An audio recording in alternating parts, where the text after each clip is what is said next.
یہ میں مزید وعدے کر دوں کہ جو میں پوچھا تو نہیں کہ کیوں انہوں نے مجھے دعوت دی، میں سمجھتا ہوں کہ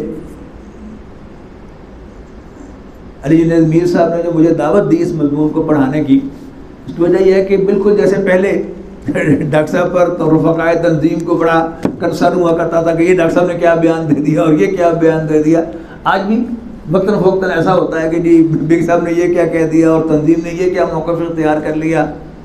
تو وہ غالباً یہی وجہ ہوگی کہ جس کے لیے آپ نے مجھے اس کی دعوت دی ہے. تو یہ ڈاکٹر صاحب نے آج سے کئی سال پہلے، یعنی 93 کا یہ مضمون ہے جب میں پڑھانے چلا ہوں، کہ جب نواز شریف صاحب کی حکومت ختم کر دی گئی تھی اور پھر دوبارہ الیکشن ہونے والا تھا، اس وقت یہ تحریر ہے. پاکستان کی موجودہ سیاست اور تنظیم اسلامی اور تحریک خلافت کا موقف.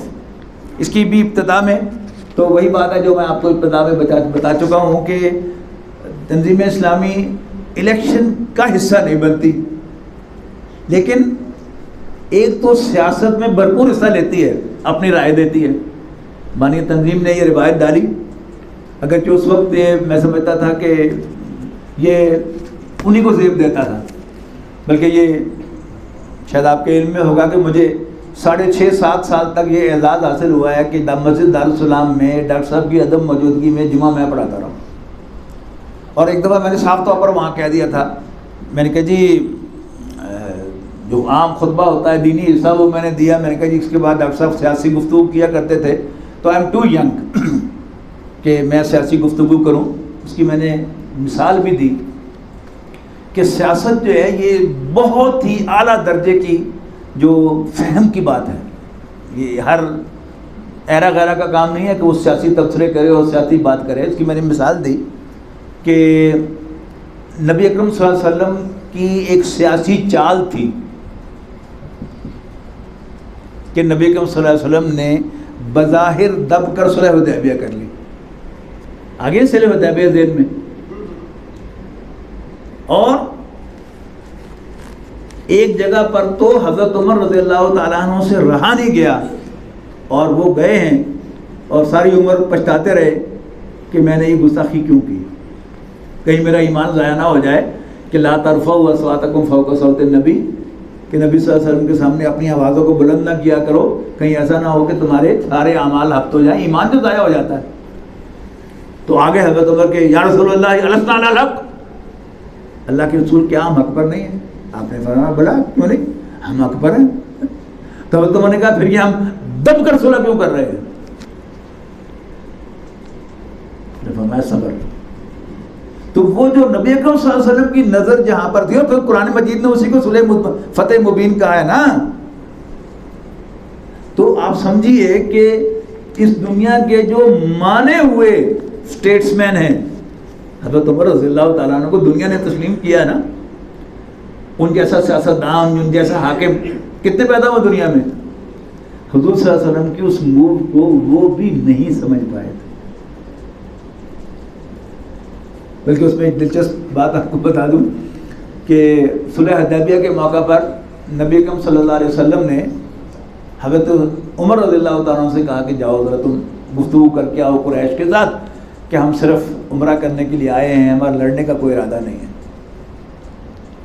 تو حضرت عمر رضی اللہ تعالیٰ عنہ نے عرض کی کہ اللہ کے رسول، عثمان کاروباری آدمی ہے، وہ بہتر نیگوشیٹ کر سکے گا تو آپ عثمان کو بھیجیں. اس پر شیعہ حضرات تو حضرت عمر رضی اللہ تعالیٰ عنہ پر زبان دراز کرتے ہیں نا کہ ڈر گئے تھے. اس بات کو سمجھے. یہ بات بہت دیر سے مجھے سمجھ میں آئی کہ یہ کیا بات تھی. انجمن الخدام قرآن فیصل آباد جب نئی نئی بنی تھی تو ایک مجلس منظمہ کی میٹنگ میں فیصلہ ہوا کہ ہم ایک عربی کلاس عشاء کی نماز کے بعد سردیوں کے دنوں میں 3 گھنٹے کا ایک لیکچر کر کے تو 40 کلاسوں میں عربی کرائیں اور اس کو ویڈیو ریکارڈنگ کی جائے. تو ہمارا اجلاس ختم ہوا تو ہمارے پرانے ساتھیوں میں سے ہیں تنظیم کے اور انجمن کے بھی فاؤنڈر ممبرز میں سے ہیں. تو بات کرنے کے ڈاکٹر صاحب وہ کل نو آنا تو میرا پانجا ایک ویڈیو کا کام کر رہا ہے تو وہ چلا گیا. اگلے دن میں پہنچا، اٹھ کے آ گئے، قریب ہی ان کے گھر کے اس کی دکان تھی. گیا، بڑے اچھی طرح ملا. میرا تعارف کرایا کہ ڈاکٹر سامی صاحب ہے. ہم ماما کس طرح آئے؟ وہ بہت ساری کربی کلاس ہونی ہے, ریکارڈ ہونی ہے, تو کر دیں گے. کی حساب کتاب ہوئے گا؟ جی 1000 روپیہ اسی ایک پروگرام کا لینے ہیں, تو کنے پروگرام ہوں گے؟ 40 پروگرام, تو 40,000 لگے گا. اب امین صاحب جو ہیں شیخ ہے نا, تو کاروباری آدمی کو پتہ چلے گا. آپ کو کاروباری آدمی جو ہے وہ کیسے, حضور حضرت عمر نے کہا کہ وہ کاروباری آدمی ہے, نیگوشیٹ کر لے گا. امین صاحب بیٹھے ہیں, نہیں بہو دین کا کام ہے نا, تمہیں حصہ پا کوئی اپنا. اب وہ کہیں جا رہا ہے, نہیں ماما ہی نہیں, بارش نہیں ہے, نہیں ماما ہی نہیں, اینا نہیں ہو سکتا. 1 گھنٹہ بیٹھ رہے میں اور امین صاحب اس کی دکان پر, آخر اس کو 10,000 روپے پر راضی کر کے اٹھے. تو حضرت عثمان نے جو 3 دن لگائے وہاں پر, یہ کہتے ہیں نہیں نہیں بہو سب تھے اپنے ہی ہے نا, نہیں ایسا زیادتی نہ کرو, ایسے کیا لڑنا ہے, عمرہ ہی کرنا ہے, عمرہ کر کے اسی چلے جانا. نہیں نہیں نہیں نہیں, پھر سوچ لو. انہوں نے کہا نہیں نہیں نہیں, سویرے سوچ لو, سویرے پھر بیٹھیں گے. آخر منا کے آئے. یہ کیا ہے؟ یہ اونچی باتیں ہوتی ہیں. جیسے ہمارا بچہ ہے, وہ کئی باتیں ہم سے پوچھتا ہے, کہ نہیں پتہ رہتا ہے, سمجھ نہیں آنے نکالتی, بس گل ہو گئی. یہ باتیں جو ہیں یہ اونچی سطح کی باتیں ہوتی ہیں. گریجولی اب ظاہر ہے اس وقت میں 2 دفعہ میں نے بہت کئی جگہ ڈانٹ کھائی ہے. وہ تو میں نے کہا نا کہ گھر مجمع میں ڈاکٹر صاحب نے کئی دفعہ مجھے تلفظ پر بھی ڈانٹا ہوا ہے, اللہ ان کو خوش رکھے. تو 2 ڈانٹیں مجھے بڑی زبردست یاد ہیں. ایک دفعہ تو میں نے پہلے بھی سنائی تھی وہ شاید, کہ کہا کہ جی دعوت کا کام جو ہے اب سب لوگوں کو کرنا چاہیے. تو اس وقت تنظیم چھوٹی سی ہوتی جی, مرکزی اجماع خدام القرآن قرآن اکیڈمی کے نیچے جو لائبریری ہے وہ مسجد ہوتی تھی, اسی میں سالانہ اجتماع ہو جاتا تھا, سالانہ اجلاس. تو اور 1 ہفتے کا سالانہ اجتماع ہوتا تھا. اظہار خیال اوپن کر دیا ڈاکٹر صاحب نے کہ جی سب لوگ اظہار خیال کر لیں. تو عمر میری کیا تھی, 30 سال بھی عمر نہیں تھی میرے خیال میں. تو میں بھی آ گیا اسٹیج پر. میں نے کہا جی آپ کی تحریریں مشکل بہت ہوتی ہیں. تو میں نے اپنے ڈیمونسٹریٹر کو اسلام کی نشر ثانیہ کرنے کا اصل کام کتابچہ دیا. انہوں نے مجھے اگلے دن واپس کر دیا کہ میری سمجھ میں نہیں آیا. تو ڈاکٹر صاحب آئے جلال میں, تو سارے کام میں کرو پھر تم اس کو آسان.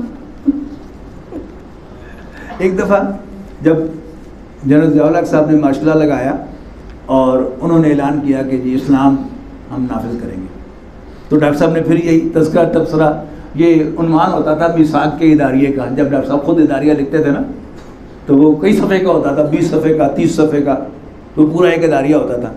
تو یہ بھی دیکھیں نا, یہ لکھا ہوا تذکرہ تبصرہ, وہ خطاب ہے ڈاکٹر صاحب کا جمعے کا, اور پھر وہ تذکرہ اور تذکرہ کے عنوان سے یہ میثاق میں شائع ہوتا تھا. تو ڈاکٹر صاحب نے اس کے خلاف ایک تنقیدی اداریہ لکھا. تو میں نے ڈاکٹر صاحب سے کہا, میں کہ جب اسلام کی بات کر رہے ہیں اور ہم خود آیت سناتے ہیں کہ الذین مکناہم فی الارض اقاموا الصلاۃ وآتوا الزکاۃ, تو یہی بات تو جنرل ضیاء الحق کر رہے ہیں, تو آپ نے تنقید ہم نے کیوں کی ہے؟ یعنی اتنی عقل میرے میں تھی کہ یہ نہیں کہا کہ آپ نے تنقید کی ہے, میں نے کہا کہ ہم نے تنقید کی ہے. تو ڈاکٹر صاحب مجھے کہتے ہیں اس کو تمکن عطا نہیں ہوا, وہ یوزر پر ہے. سمجھے نا بات, کہ اگر واقعی اس کو اقتدار جینوئن طریقے سے ملا ہوتا تب وہ یہ کام کرتا تو ٹھیک تھا. لیکن اب وہ اپنے واقعی وقت نے ثابت کیا کہ اپنے اقتدار کو طول دینے کے لیے انہوں نے یہ سارے کام کیے. اور پہلے اعلان کیا تھا کہ 90 دن میں الیکشن کرواؤں گا, اور 9 سال بھی الیکشن نہیں کروائے تھے. اب یہ ساری باتیں جو ہے نا, یہ اصل میں کیا ہے, بالغ نظری. ہمیں سب سے پہلے تو بالغ نظر ہونا چاہیے. وہ ایک رات میں نہیں ہوتا انسان. ایک تو یہ طے کریں, ایک تو اسلام اور پاکستان جو نامی کتاب ہے, یہ بھی ڈاکٹر صاحب کے وہ میثاق کے تبصرے ہیں, میثاق کے اداریے ہیں, ان کو ضرور پڑھیے. بلکہ میں تو کہوں گا کہ مقامی تنظیم کی سطح پر, اسرے کی سطح پر مل کے بیٹھ کے پڑھیں, اس پر ڈسکشن کریں. آہستہ آہستہ یہ چیزیں جو ہیں ہضم ہوگی تو پھر چیزیں سمجھ میں آئیں گی, تو وہ پڑھیں. اسی طرح یہ 2 جو ہیں, ایک جو میں نے پہلے آپ کو اکثر اس سے پڑھ کے سنا دیا ہے, خطبہ یوم اقبال, اور پھر یہ کہ یہ ساری جو ڈاکٹر صاحب کے تبصرے ہیں, ان کی ڈاکٹر صاحب نے پوری وضاحت کی ہے کہ ہم تبصرے کیوں کرتے ہیں, اور پھر میں کیوں کسی کی فیور کرتا ہوں اور کیوں کسی کی مخالفت کرتا ہوں، وہ ساری تفصیل انشاءاللہ اب ہم پڑھیں گے، چونکہ وہ بیس بن گئی ہے اور میرے خیال میں صرف میں اس کی ریڈنگ بھی کرتا رہوں گا تو یہ انشاءاللہ آپ حضرات کے سمجھ میں آ جائے گا۔ پاکستان کی موجودہ سیاست اور تنظیم اسلامی اور تحریک خلافت کا موقف۔ معزز حاضرین اور محترم خواتین، یہ ابتدائی باتیں پھر میں چھوڑ رہا ہوں، پہلے ابتدا میں نے کہہ دی ہیں۔ اب ہے دین اور سیاست۔ اس میں بھی زیادہ لمبی چوڑی بات کرنے کی ضرورت نہیں ہے کہ جلال پادشاہی ہو یا جمہوری تماشا ہو، جدا ہو دین سیاست ہے تو رہ جاتی ہے تنگیزی۔ یہ بھی ہم سب لوگ اپنی تقریروں میں بھی کہتے رہتے ہیں، کوئی نئی بات نہیں ہے۔ ہوئی دین و دولت میں جس دم جدائی، ہوس کی امیری ہوس کی وزیری، یہ بھی ہم کہتے رہتے ہیں۔ تو خلاصہ اس کا کیا ہے کہ دین سیاست سے جدا نہیں ہے۔ یہ میں سمجھتا ہوں کہ اس میں کوئی دو رائے کم سے کم تنظیم کے رفقا میں نہیں ہے، لہٰذا میں اس پر اپنا وقت نہیں لگا رہا مزید۔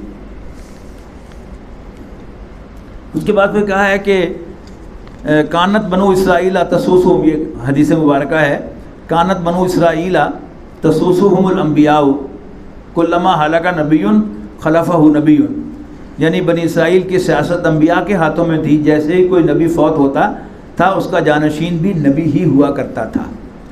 چونکہ نبی اکرم صلی اللہ علیہ وسلم آخر نبی ہیں، اب کوئی اور نبی آنے والا نہیں ہے، لہذا اب نبی اکرم صلی اللہ علیہ وسلم کے نائبین ہی نے وہ فریضہ انجام دینا ہے، جس کو اللہ تعالیٰ جس قدر توفیق دے گا وہ ادا کرے گا۔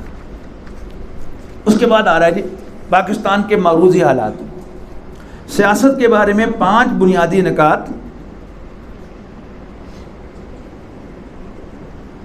کی صراحت کے بعد اب ہمیں پاکستان کے حوالے سے اپنا نقطہ نظر معین کرنا ہوگا۔ اس تناظر میں پاکستان کی حقیقت کیا ہے، یہاں بھی 5 ہی باتیں مد نظر رکھنی ہوں گی۔ پہلی بات تو یہ کہ پاکستان ایک مسلمان ملک تو ہے، اسلامی ریاست ہرگز نہیں۔ ہاں جی، کوئی دہرائے اس جملے کو، پاکستان ایک اسلامی ملک تو ہے لیکن اسلامی ریاست ہرگز نہیں ہے۔ اسے اسلامی ریاست بنانے کا مرحلہ ابھی باقی ہے۔ تحریک پاکستان کے دنوں میں مولانا مودودی مرحوم نے یہ بات بڑے زوردار انداز میں کہی تھی کہ ایک قومی تحریک لے کر چل رہے ہو، تم ایک قومی تحریک لے کر چل رہے ہو جس کے نتیجے میں مسلمانوں کی قومی ریاست تو قائم ہو جائے گی، ایک اسلامی ریاست ہرگز قائم نہ ہوگی۔ اور آج کی تاریخ تک ہم نے مولانا مرحوم کے اس قول کو صحیح ثابت کیا ہے۔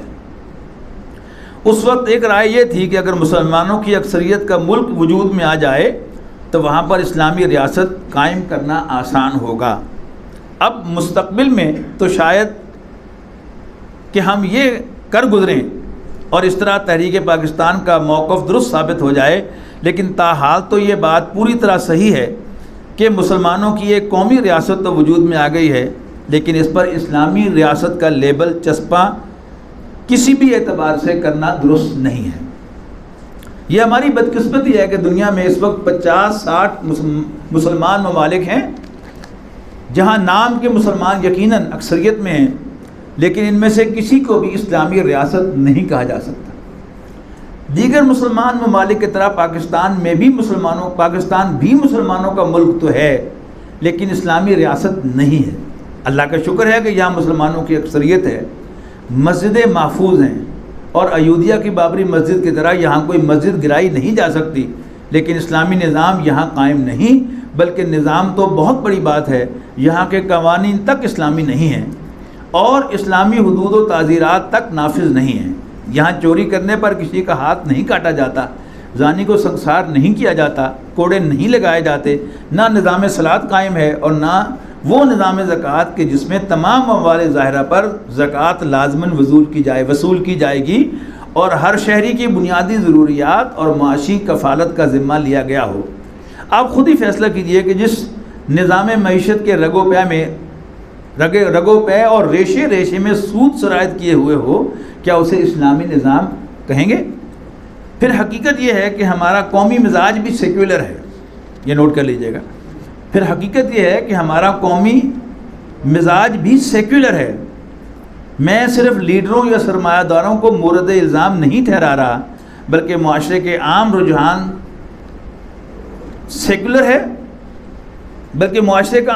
سیکولر ہے، ہمارے عوام کی اکثریت کا مزاج بھی سیکولر ہے، وہ مذہب کو نماز روزے تک محدود رکھتے ہیں، باقی کاروبار دنیاوی میں حلال و حرام کی پرواہ کسی کو بھی نہیں ہے۔ قومی مزاج کے سیکولر ہونے کی شہادت حاصل کرنی ہو تو ہر شخص اپنے گریبان میں جھانک کر دیکھ لے۔ ایک طرف ہمارے ایمان کی سطح اتنی نیچی ہے کہ صرف عقیدہ ہے، ایمان نہیں۔ ہر شخص سوچ لے کہ ایک طرف ایمان ہو اور دوسری طرف مفاد ہو تو وہ کدھر جائے گا؟ میں آپ سے سوال نہیں کرتا، آپ خود اپنے آپ سے سوال کر لیں کہ ایک طرف ایمان ہو اور ایک طرف ہمارا دنیاوی مفاد ہو تو ہم کس کو ترجیح دیں گے؟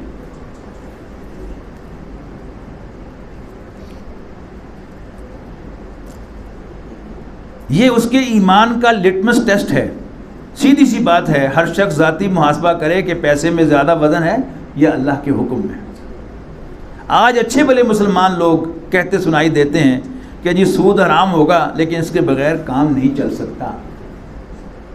آج تو یلو کیب اور خود روزگار اسکیم چلا کر نواز شریف صاحب نے ہمیں سود کا صرف قائل ہی نہیں کیا بلکہ اس کا بہت بڑا ایڈوکیٹ بھی بنا دیا۔ عام لوگ اب اس نہج پر سوچنے لگے ہیں کہ اگر سود کے ذریعے سے ہمیں یہ نعمت مل رہی ہے تو حرمت کا فتویٰ تم لے کر بیٹھو اپنے گھروں کے اندر۔ ہمارے مسائل کو بھی کسی نے حل کیا ہے آج تک؟ کیا ہمارا معاشرہ اس رخ پر نہیں سوچ رہا جو خالص سیکولر نقطہ نظر ہے؟ پاکستان کے بارے میں دوسری بات یہ کہ اس کی وجہ جواز بھی صرف اسلام تھی اور اس کی بقا اور اس کے دوام و استحکام کی بنیاد بھی صرف اسلام ہے۔ میں نے اپنی تالیف استحکام پاکستان میں اس پر وضاحت سے لکھا ہے کہ ہندوستان کی یہ تقسیم باقی ہر اعتبار سے مصنوعی اور غیر فطری ہے اور اس کے لیے سوائے مذہب کی بنیاد کے اور کوئی بنیاد سرے سے موجود نہیں ہے۔ لسانی اعتبار سے یہ غیر فطری ہے کیونکہ مشرقی پاکستان کا سکھ بھی پنجابی بولتا ہے اور مغربی پنجاب کا مسلمان بھی پنجابی بولتا ہے۔ نسلی اعتبار سے بھی اس کی کوئی بنیاد نہیں بنتی کیونکہ وہی جاٹ سکھ ہے اور وہی جاٹ مسلمان ہے۔ ایک ہی راجپوت نسل ہے، مسلمان بھی راجپوت ہے اور ہندو بھی راجپوت ہے۔ وہی شیخ مسلمان ہو گئے تو شیخ کہلاتے ہیں اور ہندو ہیں تو بنیے کہلاتے ہیں۔ اسی طرح جغرافیائی اعتبار سے بھی یہ تقسیم غیر فطری اور غیر منطقی ہے۔ زمینی تقسیم اس طرح کی گئی کہ دریا بھی کاٹ دیے گئے۔ ہمارے اور بھارت کے درمیان کوئی فطری سرحد موجود نہیں۔ بھارت نے تو سینکڑوں میل تک تار لگا کر اس میں بجلی کا کرنٹ دوڑایا، ورنہ بھارت اور پاکستان کے درمیان کوئی حقیقی رکاوٹ ہے ہی نہیں۔ آگے اس کا پھر نتیجہ نکالا ہے انہوں نے کہ جیسے پاکستان اسلام کے نام پر بنا، پاکستان کی بقا بھی صرف اسلام سے ہو سکتی ہے، اسلام کے بغیر نہیں ہو سکتی۔ مشرقی پاکستان علیحدہ ہوا اس لیے کہ لسانیت کو پروموٹ کیا گیا تو زبانیں علیحدہ علیحدہ تھیں۔ بنگالی علیحدہ زبان تھی اور باقی زبانیں جو ہیں وہ علیحدہ علیحدہ ہیں۔ اردو کو کوشش کی گئی بناوٹی طور پر کہ یہ پاکستان کی قومی زبان بن جائے، جس کو نہ سندھی نے تسلیم کیا اور نہ بنگالی نے تسلیم کیا اور کسی درجے میں اس کو پٹھان نے بھی قبول نہیں کیا۔ وہ سب لوگ اپنی زبانوں سے محبت کرتے ہیں۔ سندھی اپنے گھر میں سندھی بولتا ہے، پٹھان اپنے گھر میں پشتو بولتا ہے، اور ہم اپنے بچوں کو کیا سکھاتے ہیں؟ اردو شریف۔ ٹھیک ہے، اس میں ایک اچھا جذبہ ہے کہ قومیت جو ہے وہ پیدا ہو جائے، لیکن فرق دیکھیں، میں صرف اس فرق کو نمایاں کر رہا ہوں کہ سندھی اپنے گھروں میں سندھی بولتے ہیں، ٹھیک ہے نا۔ ہمارے جو سندھ کے ساتھی ہیں سالانہ اعتبار پر ملاقات ہوتی ہے، آپ پوچھ کر دیکھ لیجیے ان سے کہ آپ اپنے گھر میں کون سی زبان بولتے ہیں، آپ کے بچے کون سی زبان بولتے ہیں، تو آپ کو بتائیں گے کہ سندھی بولتے ہیں، اور پٹھان پشتو بولتے ہیں۔ یعنی ہمارے سامنے خلجی صاحب کی مثال ہے، پڑھا لکھا خاندان ہے، ہائیلی کوالیفائڈ، یعنی ہم سب سے زیادہ اچھی انگریزی جو ہے وہ شاید خلجی صاحب بول سکتے ہیں، لیکن اپنے بچوں کے ساتھ، اپنی اہلیہ کے ساتھ، اپنی والدہ کے ساتھ، اپنے بھائیوں کے ساتھ پشتو بولتے ہیں، ٹھیک ہے۔ تو ان کی زبان پشتو ہے، ان کی زبان بنگالی ہے، ان کی زبان سندھی ہے۔ ہم ایک نہیں ہو سکتے جب تک کوئی کامن ہمارے درمیان چیز نہ ہو۔ وہ کامن چیز کیا ہے؟ وہ اسلام ہے۔ جب ہم اسلام کو چھوڑیں گے تو پھر ہماری وہ کامن بنیاد جو ہے مشترک بنیاد ختم ہو جائے گی اور پھر یہ پاکستان کا وجود برقرار نہیں رہے گا. ٹھیک ہے جی, مختصر کر رہا ہوں, آگے چل رہا ہوں. تیسری بات کہ اگر یہاں اسلام نہ آیا تو یہ ملک اپنا جواز کھو دے گا, لہٰذا یہ قائم نہیں رہ سکے گا, اس کے ٹکڑے ہو جائیں گے. جو چیز اپنا جواز کھو دے وہ ہو سکتا ہے کچھ دن دوسروں کے سہارے, دوسروں کی مصلحتوں کی وجہ سے باقی رہ جائے, لیکن آخر کار قائم نہیں رہ سکتی. صرف وقت کا معاملہ ہے کہ اس کے ٹوٹنے یا ختم ہونے میں کتنا وقت لگتا ہے. مشرقی پاکستان تو آج سے 22 برس کا بنگلہ دیش بن چکا. یہ باقی کا بچا کھچا پاکستان بھی اسلام کے بغیر قائم نہیں رہ سکتا, بلکہ اس کے کئی ٹکڑے ہو جائیں گے. اگر بے نظیر صاحبہ اور ان کی پارٹی اس ملک کو سیکولر ملک بنانا چاہتی ہے تو یہ گویا اس ملک کی نفی ہے. وہ اگر یہ سمجھتی ہیں کہ سیکولرزم کی بنیاد پر یہ ملک مستحکم ہو جائے گا تو یہ قطعاً ناممکن ہے.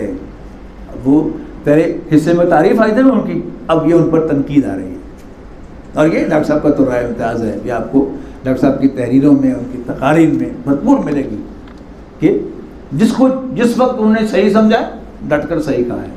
اور علامہ اقبال ہی سے ڈاکٹر صاحب نے اصل میں یہ چیز جو ہے وہ نبی کریم صلی اللہ علیہ وسلم سے لی ہے, صحابہ سے لی ہے. علامہ اقبال کا بھی یہی معاملہ ہے. علامہ اقبال بڑی دلچسپ شخصیت ہے اور بہت حق گو انسان تھے. بانگ درا ہی کے 2 حصوں کا میں ذکر کرتا ہوں. علامہ اقبال اولاً ظاہر پڑھے لکھے آدمی تھے اور سیکولر مائنڈڈ تھے, وطن پرست تھے, قوم پرست تھے. اے ہمالا اے فصیلے کشور ہندوستان, چومتا ہے تیری پیشانی کو جھک کر آسمان. اور اسی کی پھر وہ کلاسیکل نظم جو ہے وہ ایک نیا شوالا ہے. سچ کہہ دوں اے برہمن گر تو برا نہ مانے, تیرے صنم قدوں کے بت ہو گئے پرانے. شکریہ.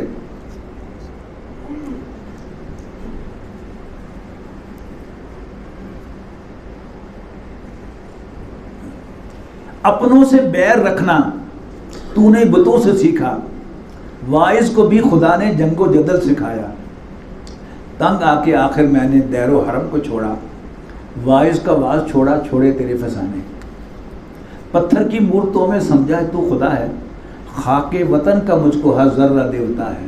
اقبال کہہ رہا ہے, اقبال خاک وطن کا مجھ کو ہر ذرہ دیوتا ہے, دیوتا ہے, خدا ہے میرا. وہ یہ ہے بانگ درا کا حصہ ہے.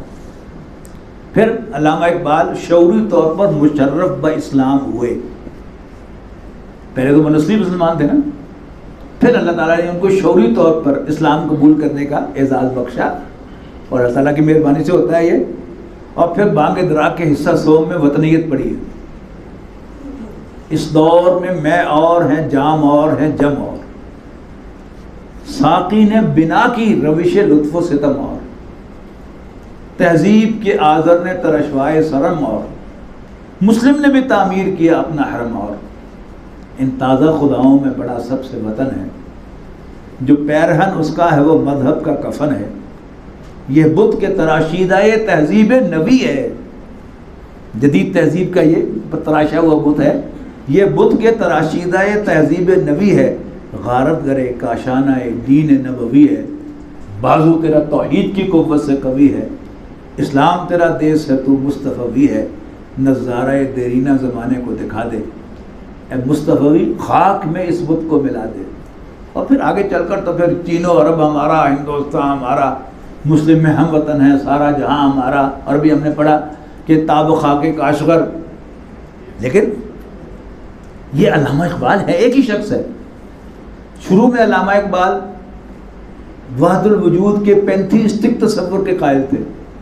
وہ شرک کے بحث میں آپ کو یاد ہوگا کہ ڈاکٹر صاحب نے وحدت الوجود کو اور پینتھیزم کو علیحدہ کیا ہے.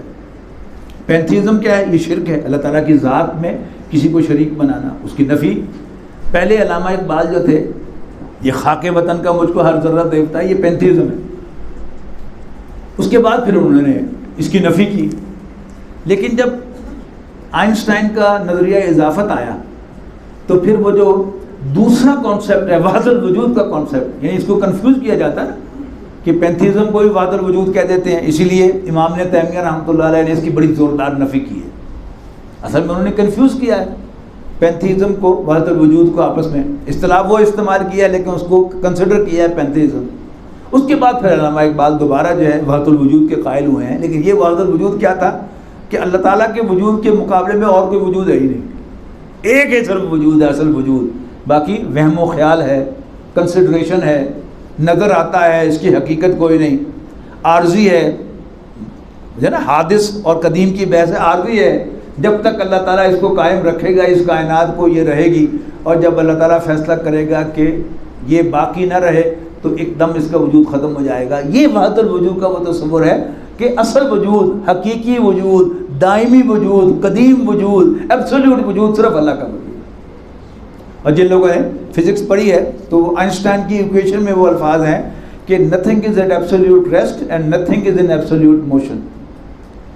Everything is at relative rest and in relative motion until and unless there is an absolute frame of reference. ٹھیک ہے نا؟ مطلب اس کا کیا ہے؟ سمپل مثال کہ آپ گجرانوالہ ریلوے اسٹیشن پر اپنے کسی عزیز کو سی آف کرنے کے لیے گئے، ان کے ڈبے میں سوار ہو گئے، ٹھیک ہے جی، اور گاڑی نے وسل دی اور گاڑی آہستہ آہستہ چل پڑی، تو آپ نے گاڑی کے اندر ہی پیچھے کی طرف چلنا شروع کر دیا۔ آپ گاڑی کے اندر پہلے ڈبے سے 5ویں ڈبے تک آ گئے اور پھر 5ویں ڈبے میں سے آپ نیچے اتر گئے، لیکن ہر مرتبہ جب آپ باہر دیکھتے رہے تو سامنے آپ کو اسٹیشن ماسٹر کا دفتر ہی نظر آتا رہا، تو with reference to platform آپ موو نہیں کر رہے تھے، لیکن ود ریفرنس ٹو ٹرین آپ موو کر رہے تھے، ٹھیک ہے جی۔ پھر اسی کو آپ آگے بڑھائیں کہ ود ریفرنس ٹو ارتھ آپ موو نہیں کر رہے تھے، لیکن زمین خود موو کر رہی ہے سورج کے گرد، تو آپ کیا کہیں گے؟ آپ موو کر رہے تھے کہ نہیں کر رہے تھے؟ جب تک کوئی یعنی with reference to something movement ہوتی ہے، لیکن اگر ریفرنس نہ ہو تو آپ کنفیوز ہو جاتے ہیں۔ تو اگر ایبسولوٹ فریم آف ریفرنس ہوگا تو آپ صحیح طور پر کہہ سکیں گے کہ آپ کا وجود ہے کہ نہیں ہے۔ تو اللہ تعالیٰ کا وجود ایبسولوٹ ہے اور ہمارے سارے وجود، اس پوری کائنات کا وجود ایک ریلیٹو وجود ہے، تو یہ وحدت الوجود ہے۔ پھر علامہ اقبال نے اپنی آخری عمر میں بال جبریل میں اور درب کلیم اور فارسی کلام کے اندر پھر آپ کو وہ وحدت الوجود جو ہے اس کی جھلک نظر آتی ہے۔ تو دیانتداری کہ اللہ تعالیٰ فہم، شعور، ہدایت، یعنی ایک ہے وہ ہدایت کا صرف مذہبی اور عقیدے کا پہلو، یہ بھی ہدایت ہے اور سب سے اہم عبادت ہدایت یہی ہے، لیکن ہدایت صرف یہی ہدایت نہیں ہے، وہ جو اعلیٰ نظریات ہیں، جس جگہ پر جا کر آپ سوچتے ہیں ہر لیول پر توحید چاہیے، ہر لیول پر اللہ تعالیٰ کا ایمان چاہیے، ہر لیول پر نبی اکرم صلی اللہ علیہ وسلم کا ایمان چاہیے۔ یعنی ہم سب مسلمان ہیں اور نبی اکرم صلی اللہ علیہ وسلم کو ہم یعنی ہدایت کا منبع اور سرچشمہ سمجھتے ہیں، لیکن آج جو اشعار میں نے آپ کو سنائے ڈاکٹر صاحب کی اس تحریر میں کہ ہر کجا بینی جہان رنگ بو جہاں کے خاکش بر روید آرزو یاز نور مصطفیٰ اورا بحاس یا ہنوز انت تلاش مصطفیٰ، یہ بھی تو حضور صلی اللہ علیہ وسلم ہی کی ہدایت کا ہے نا بیان۔ لیکن ایک میرا بیان ہے، ایک علامہ اقبال کا بیان ہے، جتنا میرے اور علامہ اقبال میں ذہن کا فرق ہے اتنا ہی بیان کا فرق ہوگا۔ اس کی ایک اور مثال میں بڑی زبردست دیتا ہوں آپ کو۔ دیکھیں ہم سب صبح شام اللہ تعالیٰ سے بخشش مانگتے ہیں، صبح شام۔ جی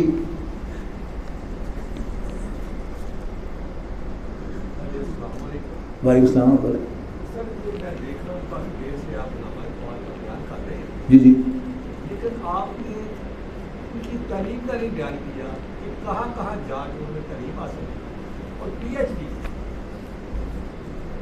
یہ بیسک یہ 2 PhDs ہیں ان کی، لیکن بہرحال اس وقت ہمارا موضوع نہیں ہے نا وہ۔ جی جی میں دیکھ رہا ہوں کافی عرصے سے ان کا بیان کرتے ہیں، نہیں لیکن تشریح مجھے بھی ہم دوست بیٹھے ہوئے لیکن ذرا یہ بھی ذرا بیان کرتے بیسک بیان کرتے کہ ان کا رتبہ ان کو کیسے حاصل ہوا، کتنی تعلیم حاصل کی، کہاں تک گئے، بعد میں ان کی شعور جب ان کو آیا انہوں نے پھر اپنا سارا بیان کیا۔ جی جی، اصل میں کیا ہے کہ یہ بات سمجھنے کی ہے، شکریہ، یہ بات اصل میں سمجھنے کی ہے کہ علامہ اقبال نے بھی PhD اور آج کتنے PhD ہیں ہمارے ملک میں، لیکن یہ جو لیول ہے یہ اللہ تعالیٰ نے ہر PhD کو کیوں نہیں دیا؟ وہ سچے نہیں ہیں۔ علامہ اقبال کی جو میں تاریخ سمجھا ہوں کہ وہ ایک سچا اور دیانتدار شخص تھا۔ آج اس نے وطنیت کو صحیح سمجھا تو وطنیت کا نعرہ لگایا، کل اس کو غلط سمجھا تو اس کی نفی کی. یہ ہے حق گوئی. انگلینڈ کے اندر ان کے تو پروفیسر تھے. ہاں جی بالکل. برے تھے. ہاں. لیکن عربی کے پروفیسر تھے. وہاں بھی یعنی یہ یونیک بات ہے کہ پروفیسر نکلسن جو ان کے پروفیسر تھے, ہیڈ آف دی ڈپارٹمنٹ تھے, وہ جب چھٹی پہ جانے لگے تو ڈپارٹمنٹ کے چارج وہ محمد اقبال کو دے کر گئے, ایک ایشین شاگرد کو. یہ یونیک استاد, یہ اعزاز ہے. علامہ اقبال کی کتاب رموز اسرار خودی, اس کا انگریزی میں ترجمہ پروفیسر نکلسن نے کیا, سیکرٹس آف دی سیلف, اور علامہ اقبال سے درخواست کی کہ اس کا فارورڈ لکھ دیں. یہ کتنے لوگوں کو اعزاز ملتا ہے نا. لیکن میں یہ سمجھتا ہوں آپ کے سوال کے جواب میں کہ اللہ تعالیٰ نے ان کو یہ بات کیوں بخشی. آج ساری دنیا ڈاکٹر صاحب کی ویژن کی تعریفیں کر رہی ہے کہ وہ بات جو ڈاکٹر صاحب نے 25 سال پہلے کہی تھی آج صحیح ثابت ہو گئی. وہ بھی کیوں ہے؟ یہی وجہ کہ الحمدللہ ڈاکٹر صاحب حق گو آدمی تھے کہ انہوں نے کوئی تعصب اپنے ذہن میں قائم نہیں کیا. جس کی جو بات جب صحیح سمجھی اس کو کہا. ہم ان کو نبی نہیں مانتے الحمدللہ, یہ بھی ان کا احسان ہے ہم پر کہ انہوں نے اپنا کوئی ایسا تعارف نہیں کروایا کہ جس کی وجہ سے ہم ان کے اتنے عقیدت مند ہو جائیں کہ ان کو معصوم سمجھنے لگا. لیکن بہرحال یہ ہم سمجھتے ہیں کہ ان کے اعزاز میں. جی آج کا جو موضوع ہے وہ ہے یہ. جی بالکل, دوبارہ کہہ دو. آج کا جو موضوع جو آپ کو دیا گیا ہے, جس طرح آپ تفصیلات بیان کر رہے ہیں, جی ہے یہ حق کو حق ہے, باطل باطل کو. اور پھر آپ کی شخصیت ہے وہ نمایاں ہو نہ ہو, آپ کو اللہ تعالیٰ جو ہے ویژن عطا کرے گا. بیان کرو. ٹھیک ہے جی. تمہیں بات بتانے کیا لگا تھا آپ کو بھلا؟ کوئی بات آپ کو بتانے لگا تھا خاص میں؟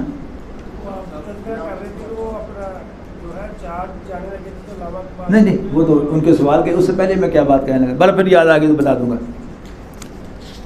اچھا جی, اس کے بعد ہے چوتھی بات. جی, اگر بے نظیر صاحبہ اور ان کی پارٹی اس ملک کو سیکولر ملک بنانا چاہتی ہے تو یہ گویا اس ملک کی نفی ہے. اس پر وہ تبصرہ کرتے ہیں ڈاکٹر صاحب, وہ دراصل پاکستان کی جینیسس سے واقف نہیں. انہوں نے چاندی کا بلکہ سونے کا چمچہ منہ میں لے کر آنکھ کھولی بے نظیر بھٹو صاحبہ نے. وہ پاکستان میں اقتدار کے ایوانوں میں ضرور گھومی پھری ہیں, لیکن انہیں کیا پتہ ہے کہ ملک کس طور سے بنا تھا, کن کن قربانیوں سے بنا تھا, کن نعروں سے بنا تھا. اس طریقے سے اگر نواز شریف صاحب یا ان کے ساتھیوں کا یہ خیال ہو کہ ہم اس ملک کو کوریا بنا دیں گے یا ہانگ کانگ یا سنگاپور بنا دیں گے اور اس سے یہ ملک مستحکم ہو جائے گا, تو یہ بھی پرلے درجے کی احمقانہ بات ہے. یہ چیز بھی اس ملک کے استحکام کی بنیاد نہیں ہو سکتی. یہ ہے کلیئرٹی. چوتھی بات کہ جب یہ اس ملک کے بارے میں ہماری رائے یہ ہے کہ مسلمانوں کا ملک تو ہے, اسلامی ریاست ہرگز نہیں ہے, تو اب یہاں سیاست کی کیا حیثیت ہے؟ اس میں حصہ لیا جائے یا نہ لیا جائے, اس کا تجزیہ بھی میں نے اپنی کتاب استحکام پاکستان میں کیا ہے. دراصل سیاست کے دو حصے ہیں, نمبر ایک نظری سیاست اور دوسرے عملی سیاست. نظری سیاست یہ ہے کہ ملک و قوم کے حالات و مسائل پر غور و فکر کیا جائے, اس کے بارے میں سوچ سمجھ کر صحیح رائے قائم کی جائے اور پھر اسے لوگوں کے سامنے بیان کیا جائے. نظری سیاست ملک کے ہر باشعور شہری کا فرض ہے اور ہر باشعور مسلمان کا تو فرض عین ہے. یہ ممکن ہی نہیں کہ ایک باشعور مسلمان اپنے آپ کو اس سے منقطع کر لے. یہ گویا سیاست کا 50% ہے. اس نظری سیاست میں سب سے بڑا حصہ صحافی حضرات لیتے ہیں, جبکہ انہیں سیاستدان کوئی نہیں کہتا. وہ لوگوں کی سوچ کا رخ متعین کرتے ہیں, ان کی رائے بناتے ہیں, لیکن وہ سیاستدان نہیں ہیں.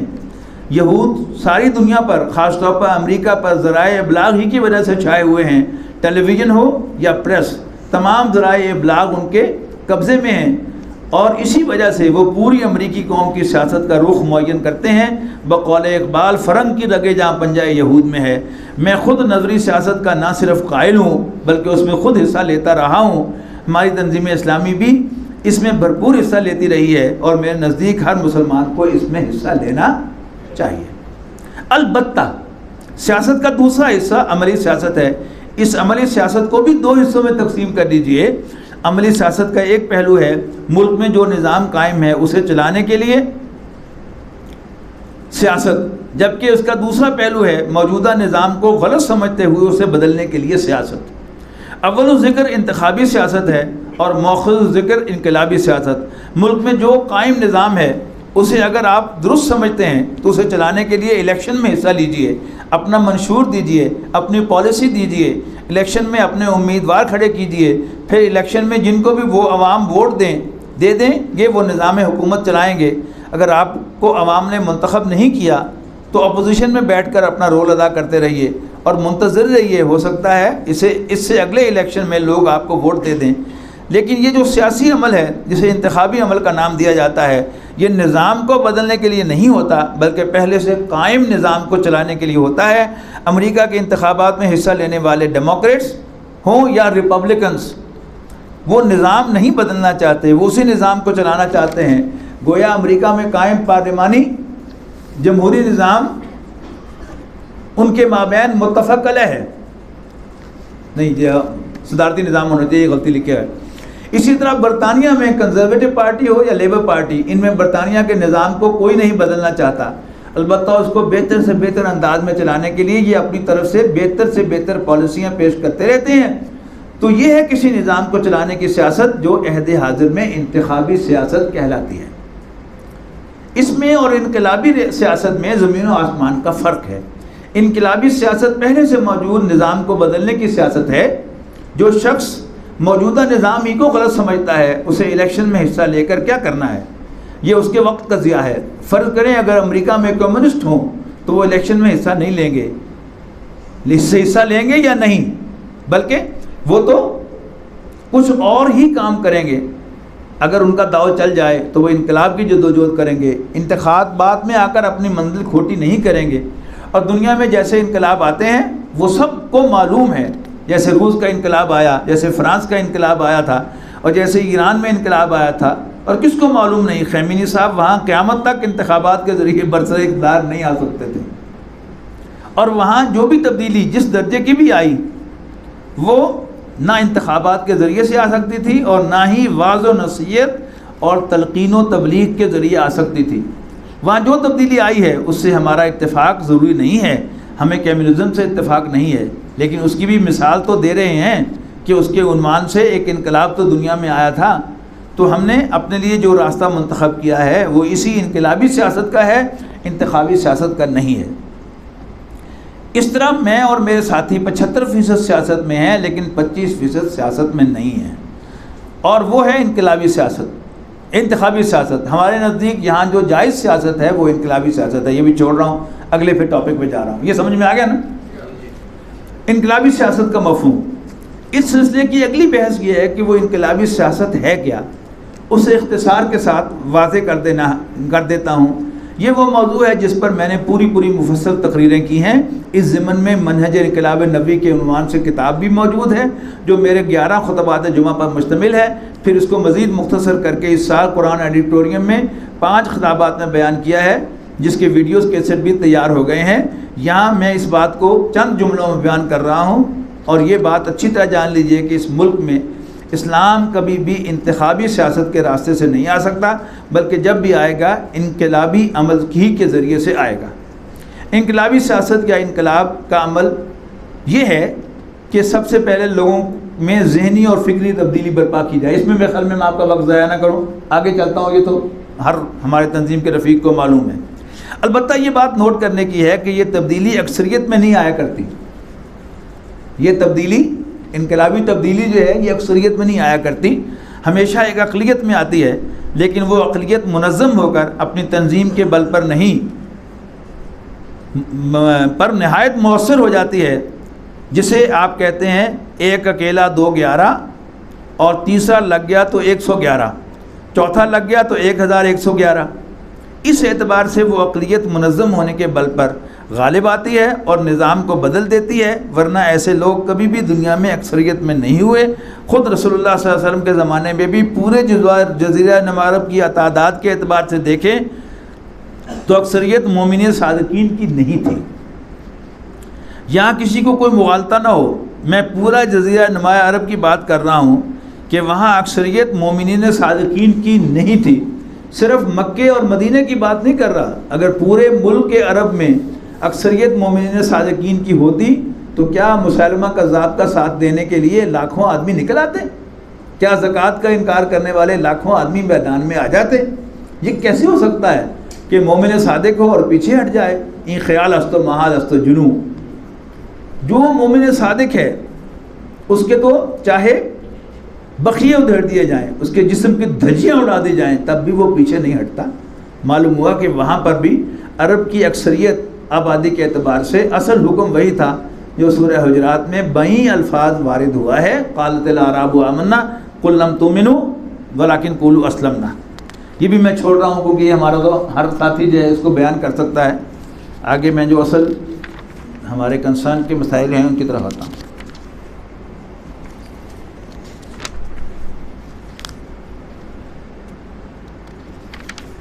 جی، درمیانی عرصے میں کرنے کے کام، یعنی ابھی وہ جو انقلاب کی آخری منزل ہے اس کو تو کوئی اختلاف نہیں کر سکتا، تو وہ دور دور تک ہمیں نظر نہیں آتی.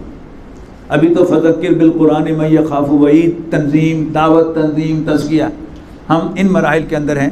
اب اس درمیانی عرصے میں جو سیاسی عمل ہو رہا ہے ہمارے ارد گرد، اب اس کی بات ہو رہی ہے، توجہ سے سنیے گا. اب آئیے چوتھی بات کی طرف. جب تک اس ملک میں اسلامی نظام قائم نہیں ہوتا اور یہ بالفعل ایک اسلامی ریاست کی حیثیت اختیار نہیں کرتا، اس درمیانی عرصے میں کرنے کا کام کیا ہے؟ دعوت کا یہ کام تو ہم اپنی بساط بھر کر رہے ہیں، یعنی دعوت دین، توبہ اور تجدید ایمان کی دعوت، اصلاح اعمال کی دعوت، تنظیم میں شمولیت کی دعوت، اسلام کے نظام عدل اجتماعی کو لوگوں میں متعارف کروانے کے لیے تحریک خلافت کی معاونت کی دعوت. لیکن اس عرصے کے دوران کیا ملکی سیاست کے بارے میں ہم صرف نظر کر لیں، یا اس حوالے سے بھی ہماری کوئی ذمہ داری بنتی ہے یا نہیں؟ اس ضمن میں ہماری سوچی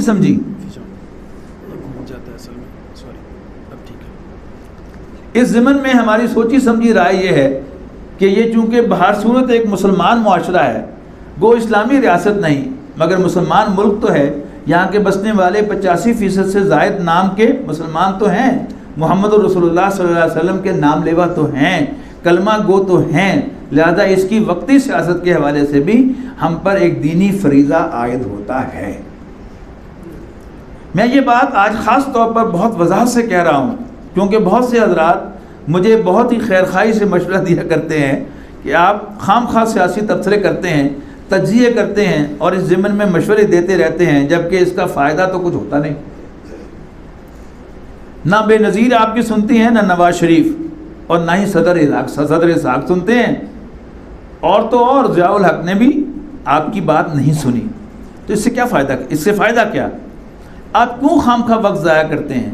دوسرے یہ کہ جو بات آپ کرتے ہیں وہ کسی کے حق میں چلی جاتی ہے اور کسی کے خلاف چلی جاتی ہے، تو آپ کی بات جس کے خلاف چلی گئی وہ آپ سے ناراض ہو جاتا ہے، اور جس کے حق میں چلی گئی اس کا جو مخالف ہے وہ آپ سے ناراض ہو جاتا ہے. کئی دفعہ ہوا کہ ڈاکٹر صاحب نے ایم کیو ایم کے خلاف ٹھوک کے بیان دے دیا، ہمارے کراچی کے رفقا جو ہیں وہ سر پکڑ کے بیٹھ جاتے تھے بیچارے کہ یہ آپ نے کیا کر دیا تو ہمارے لیے مصیبت کھڑی ہو جائے گی.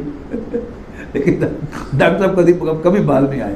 جس بات کو ڈاکٹر صاحب نے حق سمجھا ہے، کہا ہے، تنقید کی ہے تو ٹھوک کے کی ہے، ٹھیک ہے نا. ایک طرف تنقید بھی کی ہے ایم کیو ایم پر، نواز شریف صاحب پر، بے نظیر پر، لیکن ساتھ ہی ساتھ ان سب سے آپ ملے بھی ہیں خیر خواہی کے جذبے کے ساتھ. آپ کو راز کی بات بتا رہا ہوں کہ آپ الطاف حسین سے بھی ملے ہوئے جا کے، محترم ڈاکٹر صاحب. حق گوئی اور رسخ و خیر خواہی کا حق تو بھی ادا ہوتا ہے نا.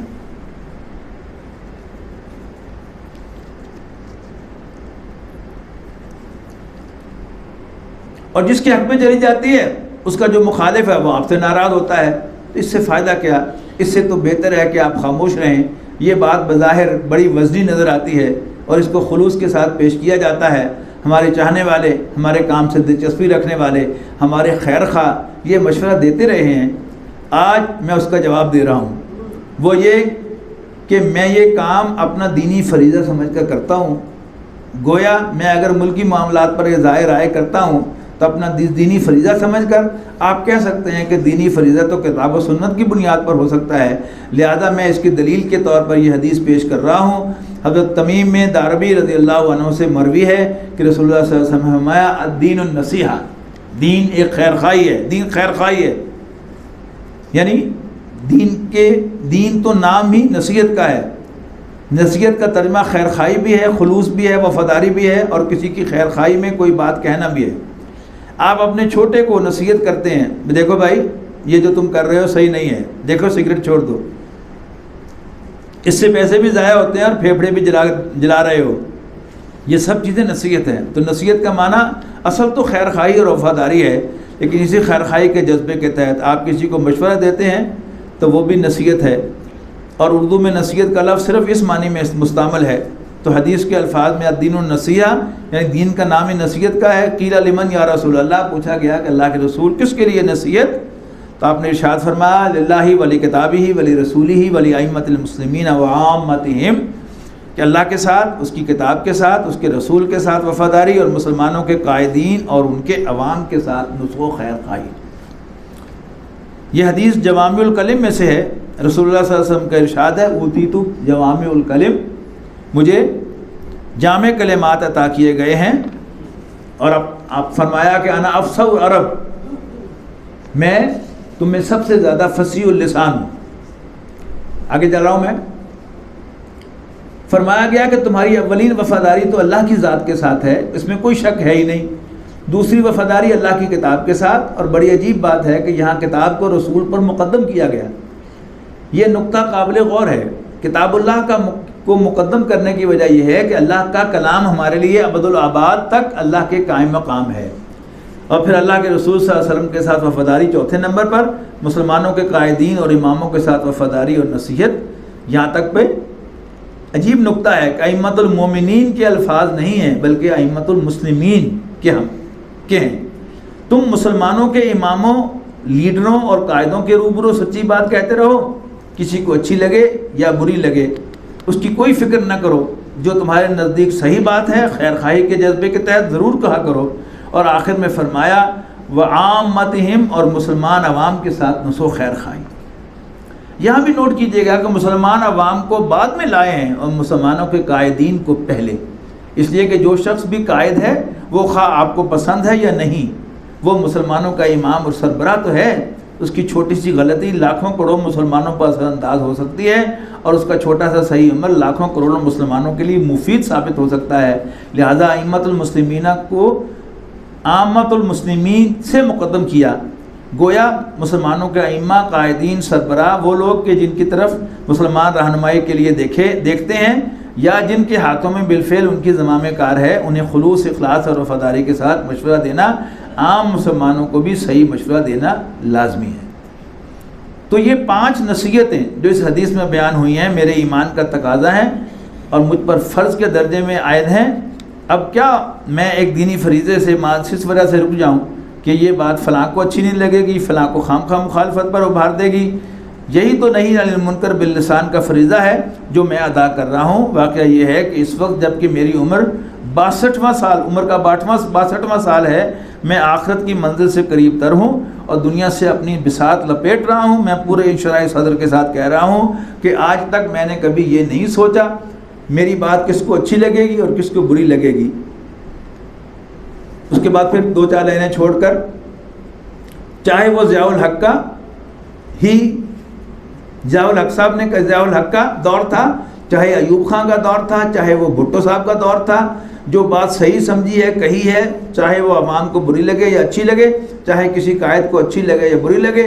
اب جب بھی کوئی سیاسی مشورہ دیتا ہوں، لامحالہ وقتی طور پر کسی کے حق میں جاتا ہے اور کسی کے خلاف، تو اس سے مجھے کوئی فرق نہیں پڑتا۔ پاکستانی سیاست کے بارے میں مستقل موقف، یہ بھی ذرا غور سے سنیے گا۔ اب اس ضمن میں کچھ مشورے پیش کر رہا ہوں، ان میں کچھ میرے مستقل مشورے ہیں اور میرے سننے والے اور پڑھنے والے گواہی دیں گے کہ جب سے وہ مجھ سے واقف ہیں وہ یہ مشورے سن رہے ہیں۔ سبائی کوئی پہچان؟ میرا پہلا مستقل مشورہ اس ملک کے اعتبار سے یہ ہے کہ یہاں مارشل لاء کبھی نہیں آنا چاہیے۔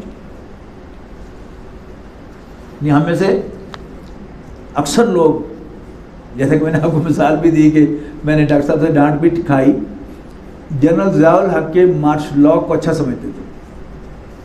ایسا ہی ہے نا کہ وہ ایک نمازی تہجد گزار شخص تھے، ٹھیک ہے جی، اور دین کی بات کرتے تھے. انہوں نے اقوام متحدہ کی جنرل اسمبلی میں قاری شاکر قاسمی کی تلاوت کروائی. یہ کیا ہے، ان کے اچھے پوائنٹ تھے، ٹھیک ہے نا. لیکن ڈاکٹر اسرار احمد صاحب رحمہ اللہ ان کو جینوئن رولر نہیں مانتے.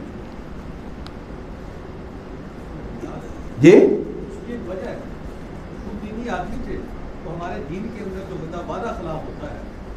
وعدہ خلاف تو بعد میں کی. جی جی بنیادی طور پر اکارڈنگ ٹو کانسٹیٹیوشن آرمی کو کوئی حق حاصل نہیں ہے ٹیک اوور کرنے کا. یہ ان کا بڑا بنیادی موقف تھا جس پر میں نے ڈانٹ کھائی تھی. یہ ایک بنیادی نقصہ ہمیں سمجھ میں آ جائے کہ ہم ذاتی اعتبار سے جنرل ضیاء الحق کو نمازی ہونے کے اعتبار سے، تہجد گزار ہونے کے اعتبار سے ذوالفقار بھٹو پر ترجیح دیں گے.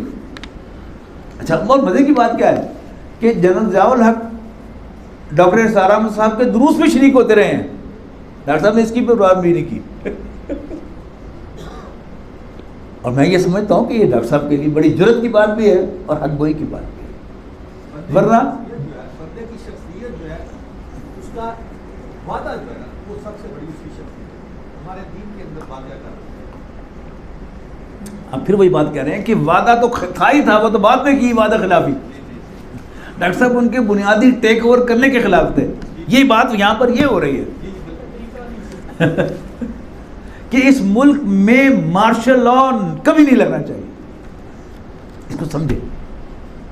ڈاکٹر صاحب کا موقف تھا کہ مارشل لاء لگا، آگے جا کر یہ بات آپ ہی چلے کی جائے گی، لیکن ابھی باتیں کر دیتا ہوں کہ مشرقی پاکستان علیحدہ ہوا کس کی وجہ سے؟ مارشل لاء کی وجہ سے. کیوں؟ ہماری فوج اس وقت مغربی پاکستان سے متعلق تھی اور مشرقی پاکستان کا کوئی شخص فوج میں تھا ہی نہیں. اور یہ بھی بڑی ڈاکٹر صاحب کا تجزیہ تھا. میں بہرحال سلام پیش کرتا ہوں.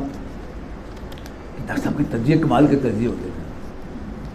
ڈاکٹر صاحب کا تجزیہ تھا کہ سب سے پہلے ہندوستان نے بنگال پر اپنی حکومت قائم کی، سراج الدولہ کو شکست دے کر بنگال میں.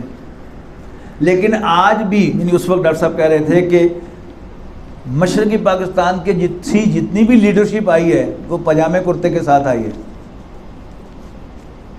مولوی نواز الدین اسپیکر قومی اسمبلی، مولوی نور الامین صاحب پاجامے کرتے والے، شیخ مجیب الرحمان واسکٹ اور پاجامے کرتے والے، یعنی ساری لیڈرشپ. اور سب سے آخر میں انگریز کی حکومت پنجاب پر قائم ہوئی، لیکن سب سے پہلے پینٹ کوٹ اور ٹائی پہن کر اس کے سامنے پنجابی گیا. اس کی وجہ بھی ڈاکٹر صاحب بیان کرتے تھے، پازیٹیو وجہ بھی، کہ چونکہ ہمیں انگریز نے سکھا شاہی سے نجات دلائی تھی، لہذا ہم اس کے شکر گزار بھی تھے. لیکن یہ بھی باریک تجزیہ اللہ تعالیٰ جس کو نصیب کرتا ہے اسی کو سمجھ میں آتا ہے، ورنہ تو کسی کو سمجھ میں نہیں آتا. یہ باتیں ہیں نا، حقائق ہیں. یعنی سندھ، سب سے زیادہ ٹف ٹائم سندھیوں نے دیا. پیر پگاڑا جو ٹف ٹائم دیا ہے انگریز کو جنگ آزادی کے اندر، وہ سندھ نے دیا ہے. لہذا سندھ کو انگریز حکومت نے نان مارشل ڈکلیئر کر دیا، حالانکہ وہ سب سے زیادہ مارشل تھے، اور لہذا فوج میں سندھی کو بین کر دیا گیا. جب کیا ہوا، مغربی پاکستان ورسز مشرقی پاکستان، فوج مغربی پاکستان کی تھی، اور اگر فوج کی حکومت تھی تو مغربی پاکستان مشرقی پاکستان پر حکومت کر رہا تھا. سمجھنے بات کو. پھر جب یہ لکھے گئے ہیں مضامین، یعنی یہ تو 93 کے مضامین ہے، وہ جو دوسرا تھا وہ اس دور کا تھا جب سندھ کے ٹوٹنے کا اندیشہ تھا جنرل ضیاء الحق کے دور میں. وہ جنرل ضیاء الحق کے دور کا ہے، وہ علامہ اقبال والا مضمون جو ہے. تو اس میں کیا تھا کہ سندھی کو نان مارشل کہا، اور سندھ ریجمنٹ نہیں تھی، فرنٹیئر ریجمنٹ تھی، پنجاب ریجمنٹ تھی، باقی سب کچھ تھا، سندھ نہیں تھا. اچھا، اب فوج جو ہے پاکستان کی وہ سرحد سے یا پنجاب کے نارتھ ویسٹ سے، کھاریاں، جیلم، ٹھیک ہے جی، یہ سارا پنڈی گیپ کا علاقہ، یہ سارا جو ہے یہ فوج یہاں سے ہے. تو سندھ پھر سر اٹھا رہا تھا کہ جی پنجاب اور سرحد ہم پر حکومت کر رہے ہیں. اگر ٹوٹی پجی جڑی مرضی حکومت ہوئے، یعنی اس میں کوئی کسی کو شک ہے ہم میں سے کہ پاکستان پیپل پارٹی یہ لٹوروں کی چیمپئن ہے کوئی شک؟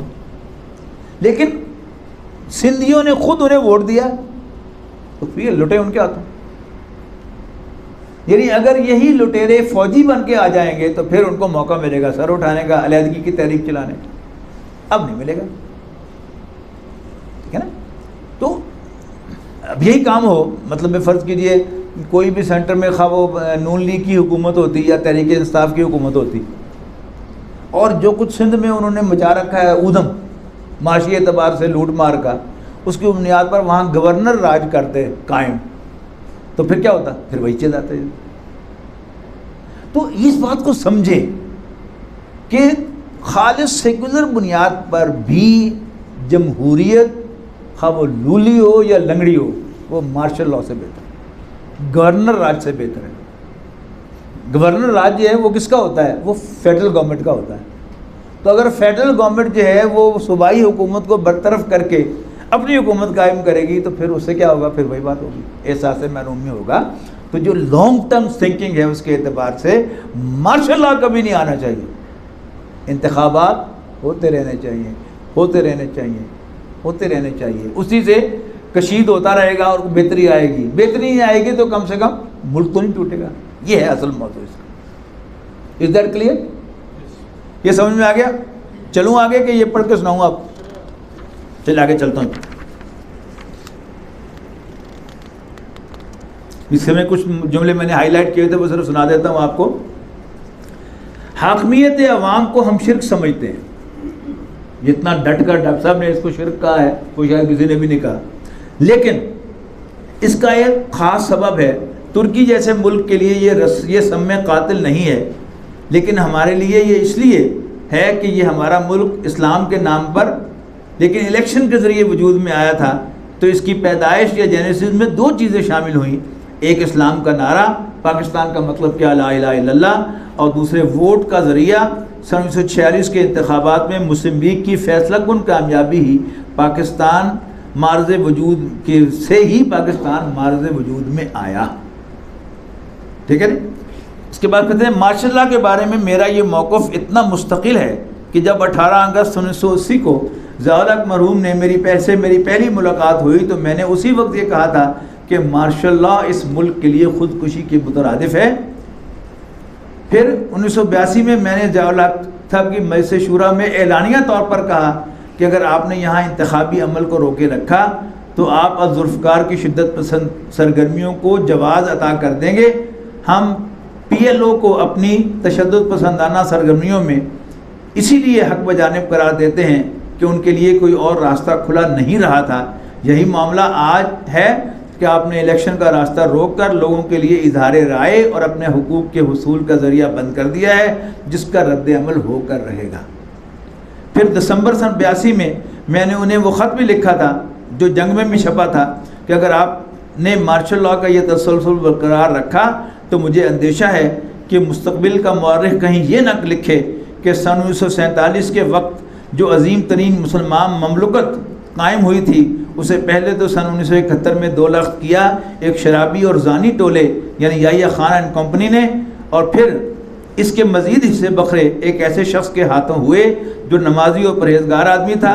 بہرحال مارشل لاء کے بارے میں میرا یہ موقف آج نہیں بنا بلکہ مستقل اور دائم ہے، اور سن 1980 سے لے کر سن 1993 تک کم سے کم 13 برس کا تسلسل تو یہ ریکارڈ کے ساتھ ثابت کر سکتا ہوں.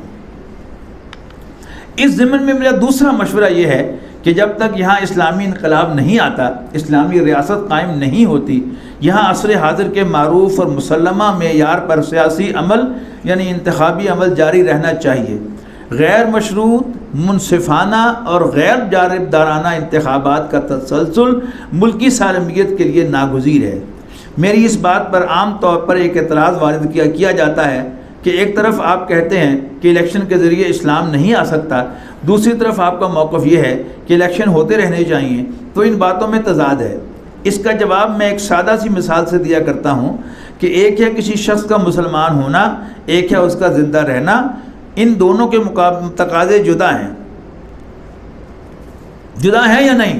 زندہ رہنے کے لیے ہر انسان کو، خواہ وہ مسلمان ہو، ہندو ہو، سکھ ہو، پارسی ہو، عیسائی ہو، 3 چیزوں کی ضرورت ہوتی ہے، یعنی ہوا، پانی اور غذا۔ ان میں سے آپ ایک شے کو بھی روک دیں گے تو وہ مر جائے گا۔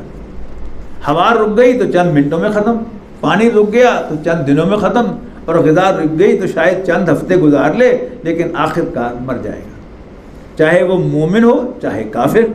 تو یہ زندہ رہنے کے تقاضے ہیں، جبکہ مسلمان ہونے کے تقاضے کچھ اور ہیں۔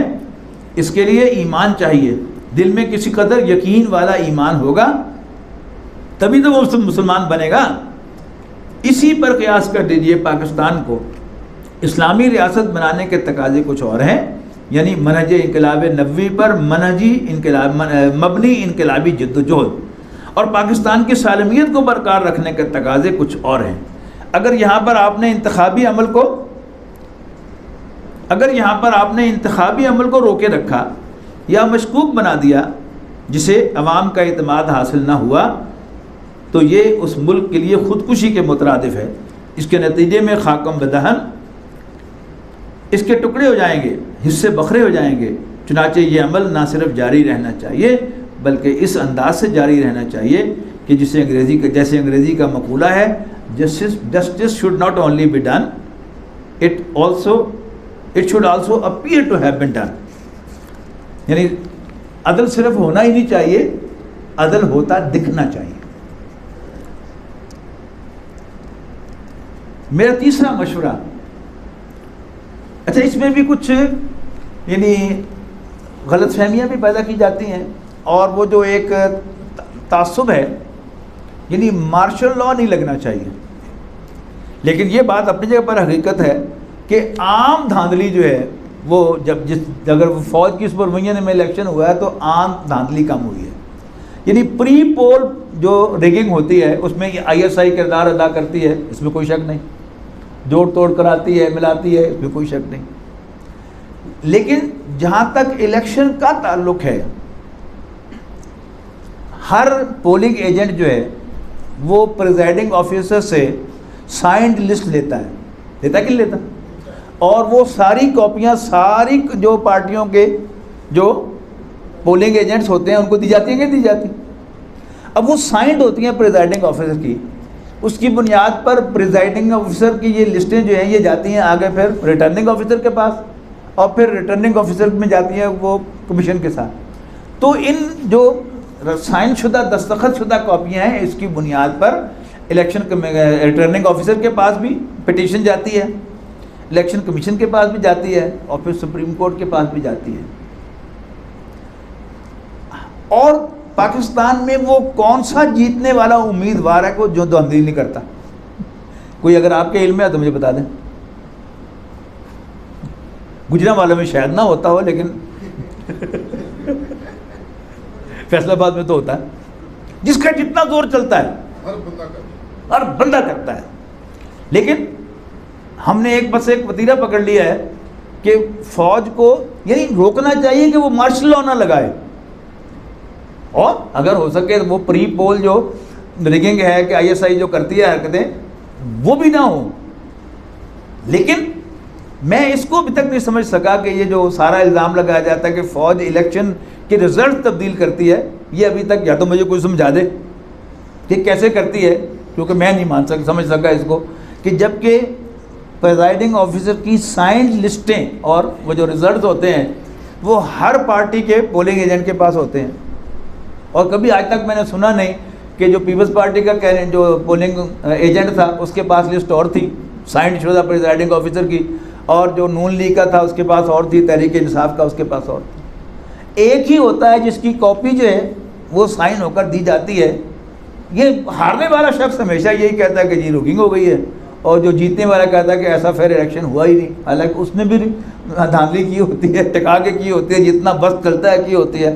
اور اس نے بھی کی ہوتی ہے، لیکن اصل بات کو سمجھیں کہ مارشل لاء نہیں لگنا چاہیے. ٹھیک ہے جی، آگے چلیں جی. ان تین مشوروں کی روشنی میں اب ہمیں بحالات موجودہ کیا کرنا ہوگا. سب سے پہلی بات جو میں 1990 کے الیکشن کے بعد سے کہہ رہا ہوں یہ ہے کہ اس الیکشن کا مینڈیٹ مشکوک تھا، لہذا ایک غیر جانبدارانہ نگران حکومت کے زیر اہتمام نئے سرے سے الیکشن کرائے جائیں. مجھے بے نظیر کی قومی حکومت کی تجویز سے شدید اختلاف ہے، اس لیے کہ قومی حکومت کا چلانا بہت مشکل شے ہے. ہم تو یہاں ایک پارٹی کی حکومت نہیں چلا سکتے، قومی حکومت چلانا تو اس سے 10 گنا زیادہ مشکل کام ہے. پھر یہ کہ اس قومی حکومت میں کیونکہ سب پارٹیاں شریک ہوں گی، لہذا ان کے لوگ اپنی اپنی پارٹیوں کے لیے کام کریں گے.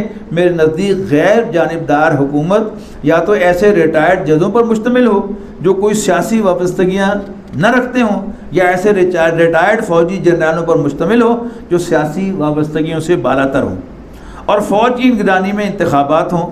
اس ایک مسئلے میں آپ کہہ سکتے ہیں کہ وقتی طور پر بے نظیر کے ساتھ میرا اتفاق رائے ہے، یعنی فوج کے ذریعے سے انتخابات کرائے جائیں. آخر ہمارے ملک کے اندر کوئی ارضی و سماوی آفت آ جاتی ہے تو فوج کو بلاتے ہیں یا نہیں؟ کہیں کوئی سیلاب آ جائے یا زلزلہ آ جائے تو امدادی کارروائیوں کے لیے فوج کو طلب کیا جاتا ہے یا نہیں؟ چند برس قبل بشام اور کوہستان میں زلزلہ آیا تھا تو فوج ہی گئی تھی. پچھلے سال پنجاب میں سیلاب آیا تو فوج ہی آئی تھی. سندھ میں ڈاکوؤں کا مسئلہ تھا تو اس سے بھی تاحال فوج ہی نپٹ رہی ہے. انتخابات کا مسئلہ تو ان سب سے بڑا مسئلہ ہے کہ اس ملک میں سیاسی عمل جو کہ پٹڑی سے اترا ہوا ہے اس کو صحیح لائن پر چڑھایا جائے.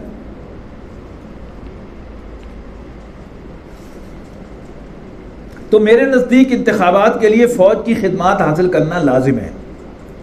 اسی سے اعتماد قائم ہوگا اور الیکشن منصفانہ ہوں گے. اب یہ بھی جان لیجئے کہ 1990 کے انتخابات کا مینڈیٹ میرے نزدیک کن بنیادوں پر مشکوک ہے. ایک وہی غلام اسحاق خان جس کے اس وقت خاکے اڑا رہے تھے، کارٹون بن رہے ہیں، جس کو تھوک کے حساب سے گالیاں دی جا رہی ہیں، اسی نے اس وقت بھی ایسا ہی کھیل کھیلا تھا جو اس وقت کچھ لوگوں کے حق میں پڑ گیا تو اسے بہت ہی نیک، متبر اور سینئر سیاستدان کہا گیا، اور آج اس کا کھیل کسی کے خلاف چلا گیا تو گویا ہر برائی اس کے سر آ گئی. آدمی تو وہی ہے نا یا نہیں؟ کیا اس کی سرشت بدل گئی کہ پہلے فرشتہ تھا اب شیطان ہو گیا؟ وہی آدمی ہے، یہی کھیل اس نے اس وقت کھیلا تھا. ایک مخالف پارٹی کے جو بدترین دشمن ہو سکتے تھے ان سب کو نگران حکومتوں میں بٹھا دیا، تو ایسی نگران حکومتوں کے تحت ہونے والے الیکشن میں کوئی اعتماد ہو سکتا ہے. دوسرے یہ کہ اب یہ راز عام ہو چکا ہے کہ آئی جے آئی اور آئی ایس آئی نے بنوائی تھی. ملک کے سب سے زیادہ حساس ادارے کے سب سے بڑے حساس شعبے نے سیاست میں عمل دخل دیا اور الیکشن کے لیے آئی جے آئی بنوائی. تو کیا اب بھی آپ کہیں گے کہ الیکشن کا مینڈیٹ صحیح تھا؟ تیسرے یہ کہ شاہد من اہلیہ کے مصداق خود اس وقت کے نگران وزیر اعظم کا کہنا ہے کہ دھاندلی ہوئی ہے. اور آخر بات کہہ رہا ہوں، یہ مینڈیٹ جیسا کچھ بھی تھا وہ کسی پارٹی یا کسی شخص کو نہیں ملا تھا، بلکہ آئی جے آئی کو ملا تھا اور اسلام کے نام پر ملا تھا. نہ یہ نواز شریف کو ملا تھا نہ مسلم لیگ کو. وہ مشکوک مینڈیٹ بھی اب ختم ہو چکا کیونکہ آئی جے آئی سے جے آئی جماعت اسلامی بھی نکل چکی اور جے یو آئی یعنی جمعیت علماء اسلام بھی. اب اس میں رہ کیا گیا؟ جماعت اسلامی بحیثیت مجموعی اور جے یو آئی اہل حدیث اور جے یو پی کے دھرے جمع ہو گئے تو آئی جے آئی بنی تھی. جس نے مذہب کے نام پر الیکشن لڑا، الیکشن جیت کر نواز شریف نے مذہب سے غداری کی. اس نے نفاذ شریعت ایکٹ وہ پاس کروایا جس میں سود کو برملا جاری رکھنے کا اعلان کیا. اس لیے میاں طفیل محمد صاحب نے سر عام اپنی جماعت کی قیادت کو ڈانٹا تھا کہ تمہاری مت ماری گئی تھی کہ تم نے اس نام نہاد نفاذ شریعت ایکٹ پر دستخط کر دیے. تو اسلامی جمہوری اتحاد کی حکومت میں یہ تماشا بھی ہوا کہ سود کے جاری رکھنے کے لیے ایک قانون بنایا گیا اور اس کا نام نفاذ شریعت ایکٹ رکھا گیا. پھر آئی بھی ختم ہو گئی. گویا اول تو واقعہ یہ ہے کہ وہ مینڈیٹ تھا ہی داغدار، مشکوک اور ناقابل اعتماد. پھر جتنا تھوڑا سا بھی ان اسباب کی بنا پر ختم ہو چکا، جو میں نے ابھی گنوائے ہیں، لہذا موجودہ حکومت کے قائم رہنے کا کوئی جواز ہے ہی نہیں۔ میں اس سے کوئی بحث نہیں کر رہا کہ صدر نے جو اسمبلی توڑی تو صحیح توڑی یا غلط، نہ میں عدالت عظمیٰ کے فیصلے پر کوئی تبصرہ کر رہا ہوں، نہ اس پر اظہار رائے کر رہا ہوں کہ اس کو حق حاصل تھا یا نہیں۔ میرے نزدیک تو جڑ بنیاد ہی سے یہ حکومت کوئی حقیقی جواز نہیں رکھتی۔ چنانچہ بہترین صورت یہ ہے کہ جلد از جلد اس ملک کے اندر عام انتخابات کروائے جائیں۔ ہمارا سیاسی بحران روز بروز گہرے سے گہرا ہوتا چلا جا رہا ہے۔ دنیا میں پاکستان کا مذاق اڑ رہا ہے۔ جو کچھ آج ہو رہا ہے ایسا آج تک کبھی نہیں ہوا تھا۔ ویسے تو ہماری سیاسی تاریخ کا اس سے بھی بدتر باب ملک غلام محمد جیسے بیوروکریٹ کا دور تھا، لیکن اس کی باتیں اکثر و بیشتر لوگوں کے علم میں نہیں آئی تھیں، اور ویسے بھی اس وقت تک عالمی پریس و ذرائع ابلاغ میں پاکستان کا بھی اتنا چرچا نہیں تھا۔ جو کچھ ہو رہا تھا وہ ڈھکا چھپا کچھ لوگوں کو معلوم تھا۔ یہ تو اب شہاب نامہ میں پڑھیے کہ اس وقت کون شخص کس طور سے حکومت کر رہا تھا۔ ایک مفلوج شخص جس کی رال ٹپکتی رہتی تھی اور بات کر نہیں سکتا تھا، وہ یہاں کے گورنر جنرل کی حیثیت سے مختار مطلق بن کر بیٹھا ہوا تھا۔ اسی طرح کا مسئلہ آج ہے۔ دنیا کے اندر پاکستان کی بہت رسوائی ہو رہی ہے۔ آپ کی ایڈمنسٹریشن کا بیڑا غرق ہو چکا ہے۔ اب اس کو اسی طریقے سے طول دینا ملک کے حق میں ہرگز مفید نہیں ہے، بلکہ سخت نقصان دہ ہے۔ چنانچہ یہاں عام انتخابات جلد از جلد ہونے چاہیے اور قومی اور صوبائی اسمبلیوں کے انتخابات ایک ہی روز ہونے چاہیے، لیکن قومی حکومت کا بھی قائل نہیں ہوں۔ میرے نزدیک نگران حکومت سیاسی ہونی ہی نہیں چاہیے۔ انتخابات ایسی نگران حکومت کے تحت ہوں جن کی کوئی سیاسی وابستگی نہ ہو اور یہ فوج کی نگرانی میں ہو۔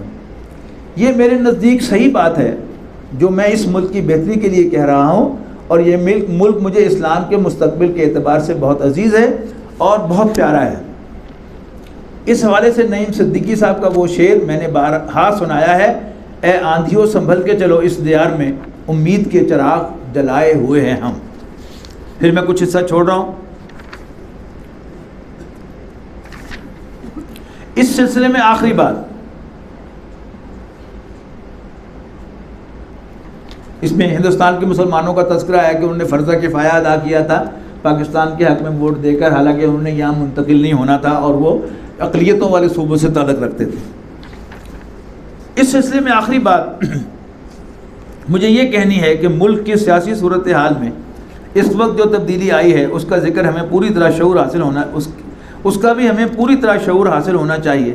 اس تبدیلی کا خوش آئند پہلو یہ ہے کہ نواز شریف صاحب بھی اپنی ذاتی حیثیت میں ایک قومی قائد بن کر سامنے آ چکے ہیں۔ یہ شاید ہمیں سے وہ لوگ جو نواز شریف صاحب کے ساتھ کوئی محبت اور عقیدت رکھتے ہیں، اتنا بڑا ٹریبیوٹ جو ہے انہوں نے بھی کبھی پیش نہیں کیا ہوگا۔ اس سلسلے میں آخری بات مجھے یہ کہنی ہے کہ ملک کی سیاسی صورتحال میں اس وقت جو تبدیلی آئی ہے اس کا بھی ہمیں پوری طرح شعور حاصل ہونا چاہیے۔ اس تبدیلی کا خوش آئند پہلو یہ ہے کہ نواز شریف صاحب بھی اپنی ذاتی حیثیت میں ایک قومی قائد بن کر سامنے آ چکے ہیں۔ کچھ عرصہ پہلے تک ہمارے یہاں ایک خلا تھا، کیونکہ یہ سمجھا جاتا تھا کہ یہاں سیاسی قوت ایک ہی ہے اور وہ ہے بے نظیر اور پیپلز پارٹی۔ اس کے مقابلے میں کوئی دوسری سیاسی قوت موجود نہیں ہے۔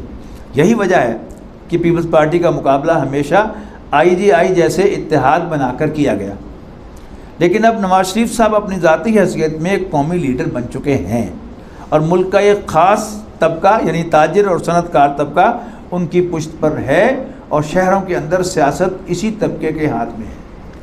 سن 1988 میں میرے چھوٹے بھائی کا انتقال ہوا ایک ہوائی حادثے میں، وہ پائلٹ تھا PF میں، تو اس کی تعزیت کے لیے ڈاکٹر صاحب فیصل آباد میرے یہاں تشریف لائے۔ تو عین اس وقت جو ہے وہ ایک میرے والد صاحب کے دوست اور کولیگ وہ بھی ہمارے یہاں موجود تھے، اور ایک میرا کلاس فیلو تھا وہ پیپلیا تھا پکا، اور وہ مسلم لیگی تھے ذہنی اعتبار سے، گورنمنٹ آفیسر تھے اگرچہ، تو وہ دونوں بھی وہاں موجود تھے۔ تو وہاں اس وقت ڈاکٹر صاحب نے پہلی دفعہ یہ ڈسکلوز کیا کہ پچھلے 2 ہفتوں میں نواز شریف نے جو محنت کی ہے پنجاب کے اندر، اس کی بنیاد پر اب پنجاب کے اندر مسلم لیگ کی ایک حیثیت بن گئی ہے۔ آخری جب یہ 9/11 کے بعد ڈاکٹر صاحب نے پھر اپنے آفس میں TV لگایا تھا اور وہ انٹرنیشنل خبریں وغیرہ سنتے تھے، لیکن میں حیران ہوتا ہوں کہ اس وقت ڈاکٹر صاحب کے گھر میں TV بھی نہیں تھا۔ صرف ایک اللہ تعالیٰ نے نظر دی ہوتی ہے نا، جس کو اللہ تعالیٰ نظر دیتا ہے وہ اس نظر سے دیکھتا ہے. یعنی دوروں کے درمیان، سفر کے دوران یا اخبار پڑھ کر ڈاکٹر صاحب یہ دیکھ رہے ہیں کہ جس پر یہ کہہ رہے ہیں کہ نواز شریف بھی اب ایک لیڈر بن کر ابھرا ہے، اور یہ بڑی اچھی بات ہے. اور شہروں کے اندر سیاست اسی طبقے کے ہاتھ میں ہے. میں سمجھتا ہوں کہ نواز شریف صاحب کے لیے فریش مینڈیٹ لینے کا یہ بہترین موقع ہے. میں نے انہیں ایک مشورہ اس وقت بھی دیا تھا جب مرکز میں بے نظیر کی حکومت بنی تھی اور وہ پنجاب میں وزیر اعلیٰ بنے تھے کہ خدا کے لیے آپ وزارت اعلیٰ کو اہمیت نہ دیں بلکہ آپ مسلم لیگ کو منظم کریں. خدا نے آپ کو اس کی صلاحیت دی ہے، آپ محنت کر سکتے ہیں، بھاگ دوڑ کر سکتے ہیں، لہذا آپ پارٹی کو منظم کریں. آج میں ان کو یہ مشورہ دے رہا ہوں کہ انہیں عام انتخابات کروا کے نئے سرے سے عوامی مینڈیٹ حاصل کر لینا چاہیے. یعنی آئی جی آئی کے پلیٹ فارم کی بجائے وہ مسلم لیگ کے پلیٹ فارم سے آئیں، جس کے بعد وہ تیسری دفعہ وہ آئے تھے پھر گورنمنٹ کے اندر، یا تھوڑی دوسری دفعہ، تیسری دفعہ تو بعد میں آئے ہیں. عوامی مینڈیٹ حاصل کر لینا چاہیے.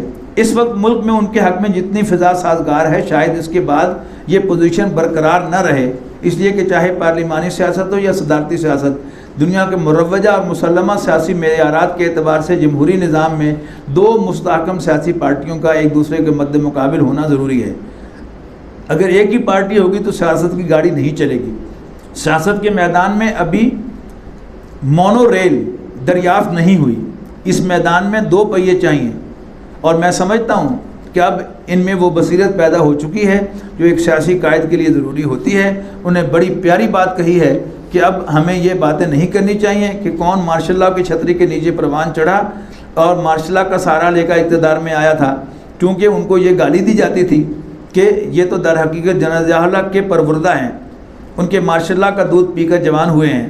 تو انہوں نے اس کا ترکی بترکی جواب دیا ہے کہ بے نظیر کا باپ ذوالفقار علی بھٹو بھی تو مارشل لاء کی چھتری کے نیچے پروان چڑھا تھا، اور جب اس کی حکومت بنی تھی تب بھی سویلین مارشل لاء ایڈمنسٹریٹر کی حیثیت سے. لہذا ان بحثوں کو چھوڑ دو، ان کا کوئی فائدہ نہیں ہے. اب تو آگے کی بات کرنی چاہیے کہ دونوں پارٹیاں ایک دوسرے کے بد مقابل آئیں، الیکشن لڑیں، ایک کو حکومت کا مینڈیٹ ملتا ہے تو دوسرا اسے تسلیم کرے اور اپوزیشن کا کردار ادا کرے. وہ لطیفے کی بات سنا رہا ہوں آپ کو کہ وہ جیسے ہوتا تھا نا کہ کبھی کوئی پارٹی آ گئی، کبھی کوئی پارٹی آ گئی اور خبریں آ رہی ہیں. تو ایک ملازمہ چنوٹ کی ہمارے گھر کام کرتی تھی، تو خبریں سنتے سنتے کہتی ہے اے نواز شریف کاغل کیوں جو دیندہ بے نظیر نو، طلاق کیوں نہیں دے دیتا.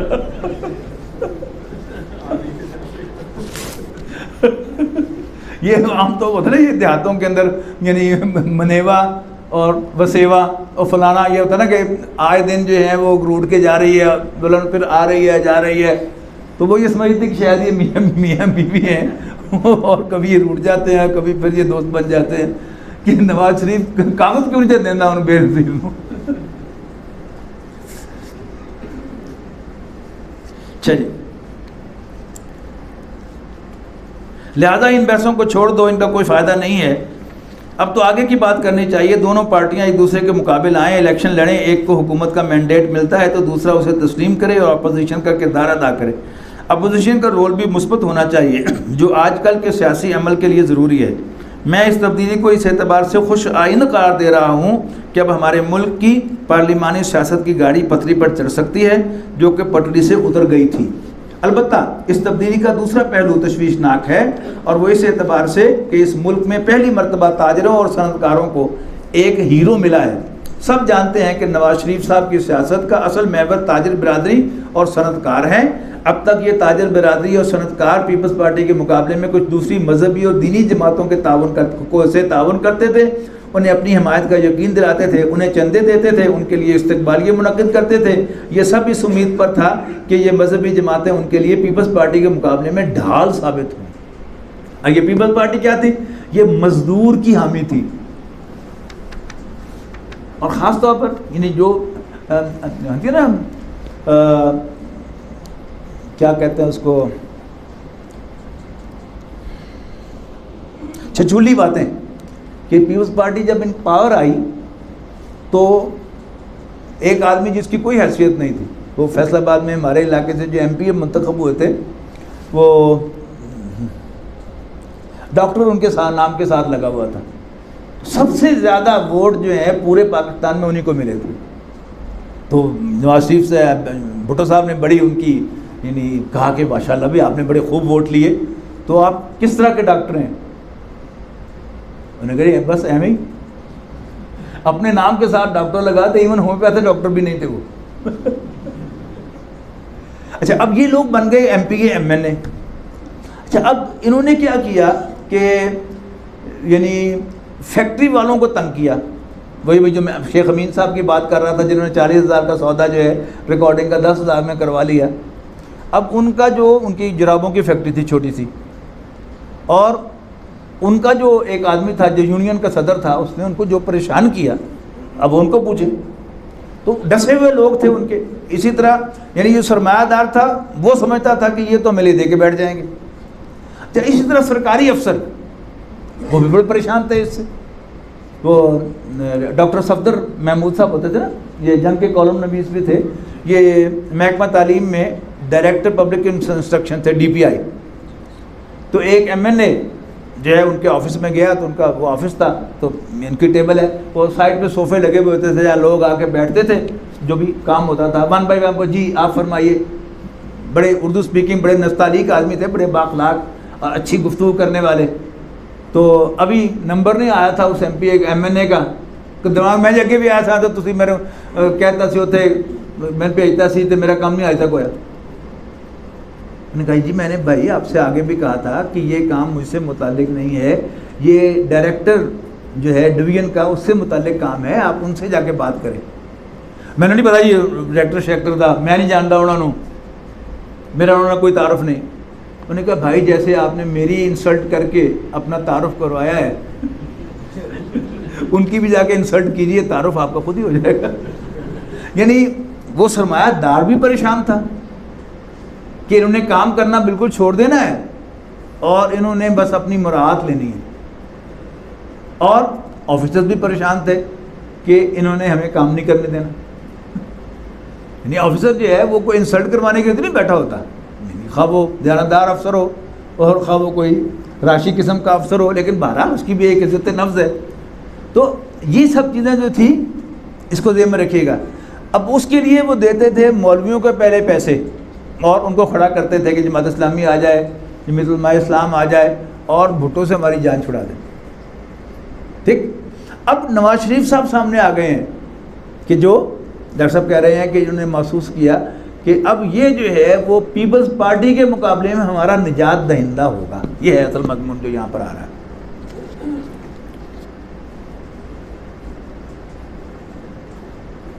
چانچہ پیپلز پارٹی کے دور حکومت میں نیشنلائزیشن کے نام پر صنعتکاروں کو خاص طور پر اپنے کارخانوں سے محروم ہونا پڑا تھا, لہذا اس سے بچاؤ کے لیے وہ مذہبی جماعتوں کی چھتری کے نیچے پناہ ڈھونڈتے تھے. لیکن اب وہ وہاں سے کھسک کر نواز شریف صاحب کے تھیلے میں جا رہے ہیں. اس سے مذہبی قوتوں کو ضعف پہنچے گا اور حقیقی خطرہ پیدا ہو گیا ہے ان کے لیے. اس پر تو مجھے کوئی تشویش نہیں ہے, بلکہ جو مذہب کے نام پر اپنی دکان چمکا رہے تھے انہیں تشویش ہوگی.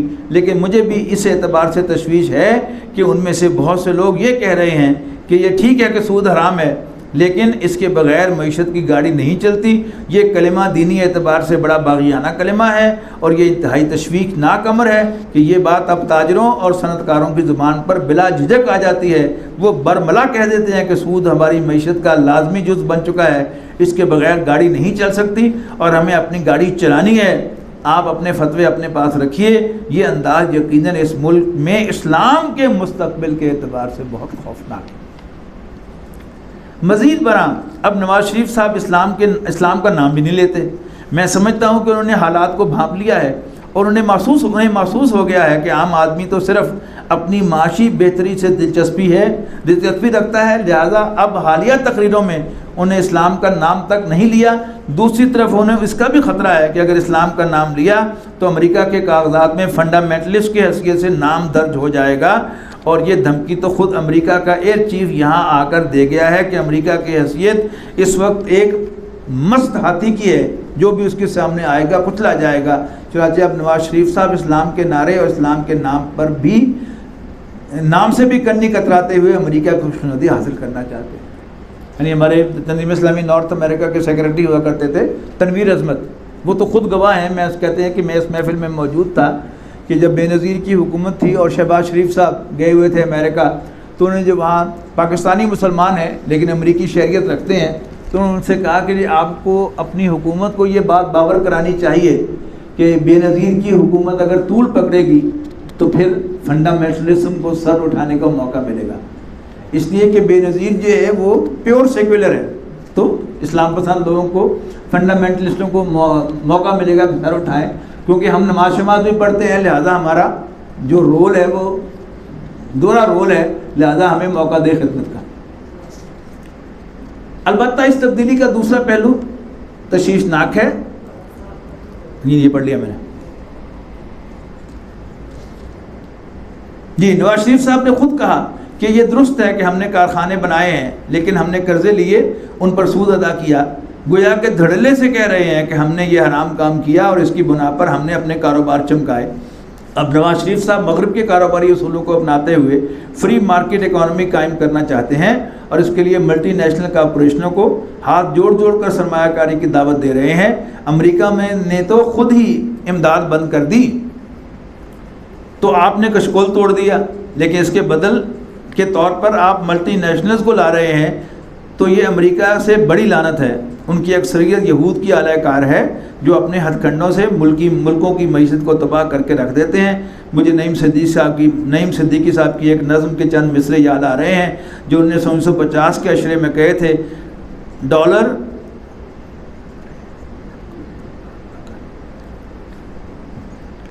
ڈالر مرلے، لفظ سمجھ میں نہیں آیا، اس دیش کو برباد نہ کرنا، تو آئے جو ڈالر، آئے گا جوا بھی اور پھر پھیلے گا زنا بھی۔ یہ جب یہ سی پیک کا بہت زیادہ ہوا تو میں جب امیر حلقہ تھا فیصل آباد میں، تو ظاہر ہے کہ اس میں جو سیمائی اجتماع ہوتا ہے اس میں حالات حاضرہ پر بھی تبصرہ ہوتا ہے، تو ہمارے ایک سینئر رفیق نے بڑا اس کا استقبال کیا کہ سی پیک آئے گا تو اس سے بڑی ملک میں خوشحالی آئے گی۔ میں کہ جی سی پیک آئے گا، موٹر ویز بنیں گے اور ان پر ریسٹ ایریاز بھی بنیں گے، شراب بھی عام ہوگی اور سور بھی عام ہوگا، یہ بھی یاد رکھیں۔ تو جب ہم دین کے پہلو کو نظر انداز کر دیتے ہیں تو پھر ہمارا ایک یکرخی سوچ ہو جاتی ہے۔ دونوں چیزوں کو پیرلل جو ہے وہ ہمیں چلنا چاہیے کہ اس کا معاشی پہلو آپ کہیں کہ بڑا زبردست ہے، لیکن اس کا دینی پہلو خطرناک بھی ہے۔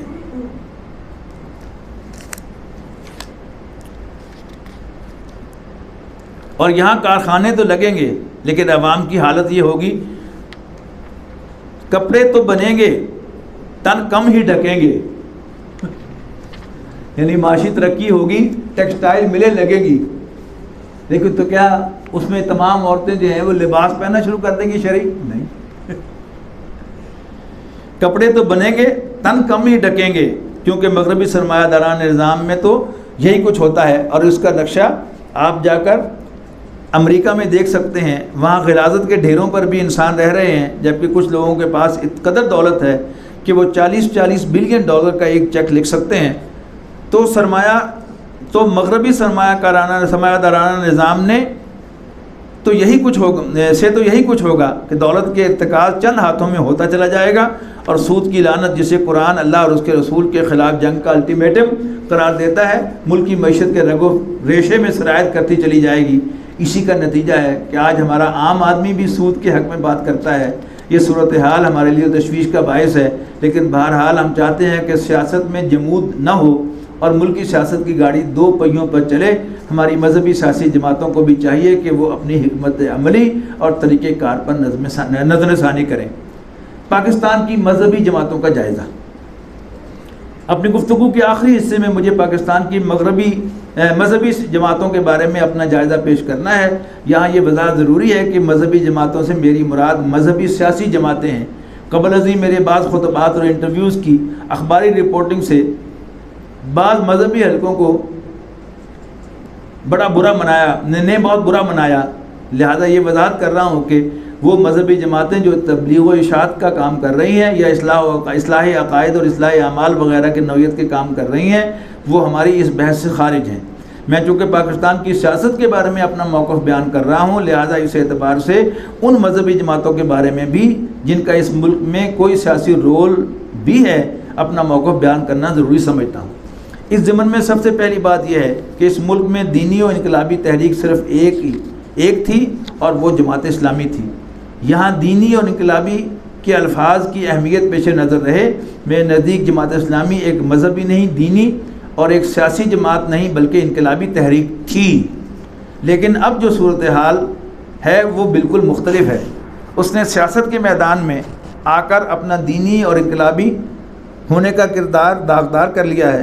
باقی سب جماعتوں میں دو وصف لازمی طور پر پائے جاتے ہیں، ایک تو وہ دینی نہیں مذہبی ہیں، یعنی ان کے سامنے نظام کا تصور نہیں بلکہ دین صرف شریعت کے درجے میں ہے، اور دوسرے یہ کہ وہ فرقہ وارانہ ہے اور فرقہ وارانہ بنیاد پر سیاست کرتی ہیں۔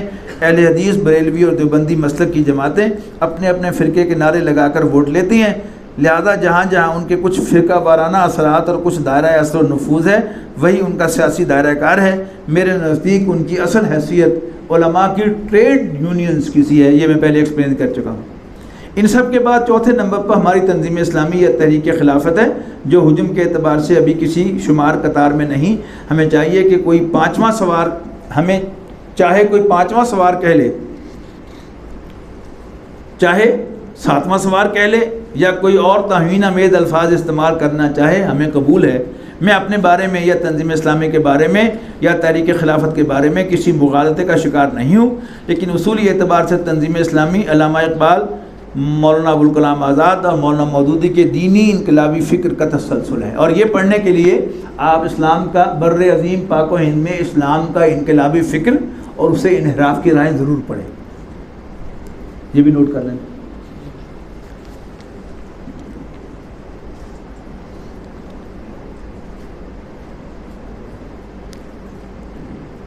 جی، اس کے ساتھ ساتھ ہماری کوشش یہ ہے کہ اس اصولی انقلابی فکر کے ساتھ تبلیغی جماعت کا تدین، اس کا تعبدی انداز، عبادات سے شغف اور اتباع سنت کے جذبے کا عنصر جمع کر دیا جائے۔ رہی یہ بات کہ ہم اس میں کس درجے میں کامیاب ہوں گے یا ہوئے ہیں، تو اس کا فیصلہ ہم نہیں کر سکتے، بلکہ یہ فیصلہ تو وقت کرے گا یا مستقبل کا مورخ۔ تاہم مجھے یہ یقین حاصل ہے کہ اپنی اس نیت اور ارادے کے اعتبار سے اللہ تعالیٰ کے سامنے سرخرو ہوں گا کہ میں نے اپنے امکان بھر کوشش کی تھی۔ وہ یہ تھی کہ جماعت اسلامی کے اصولی دینی انقلابی فکر اور تبلیغی جماعت کے تدبری انداز کو ایک جماعت میں جمع کر دیا جائے، یعنی یہ تصور بھی واضح رہے کہ دین اور دنیا ایک وحدت ہیں، اور دین کے اجتماعی نظام کو قائم کرنا اور دین کے غلبہ کی جد و جہد کرنا ہمارا فرض ہے، لیکن یہ جد و جہد کرتے ہوئے عبادات سے شغف اور اتباع سنت کے رنگ کو اپنی شخصیتوں کے اندر پختہ کیا جائے، گہرا اتارا جائے۔ سمجھ گئے نا کہ یہ جو ہماری ماہانہ اور ششماہی اور یہ جو 6 ماہی رپورٹس ہیں، ان کے جو کالمز ہوتے ہیں ان میں کیا ہے، تہجد کے بارے میں پوچھا جاتا ہے، اور تکبیر اولیٰ کے بارے میں پوچھا جاتا ہے، زکوٰۃ کے علاوہ نفلی صدقات کے بارے میں پوچھا جاتا ہے، قرآن مجید کے حفظ کے بارے میں پوچھا جاتا ہے، باقاعدہ تلاوت کے بارے میں پوچھا جاتا ہے۔ یہ سب چیزیں کیا ہیں کہ یعنی وہ انقلابی ہی نہ بن جائے نرے ہمارا اللہ تعالیٰ کے ساتھ ذاتی تعلق، اس کی تسبیح ہے نا، اس سے مانگنا، دعائیں کرنا، یہ سب کچھ جو ہے یہ بھی ہمارے مزاج کے اندر آ جائے، یعنی جماعت اسلامی اور تبلیغی جماعت کا کمبینیشن۔ مولانا مودودی مرحوم سے اتفاق و اختلاف، یہ بھی میں سمجھتا ہوں کہ اس کا اکثر حصہ آپ حضرات کو پہلے سے معلوم ہے۔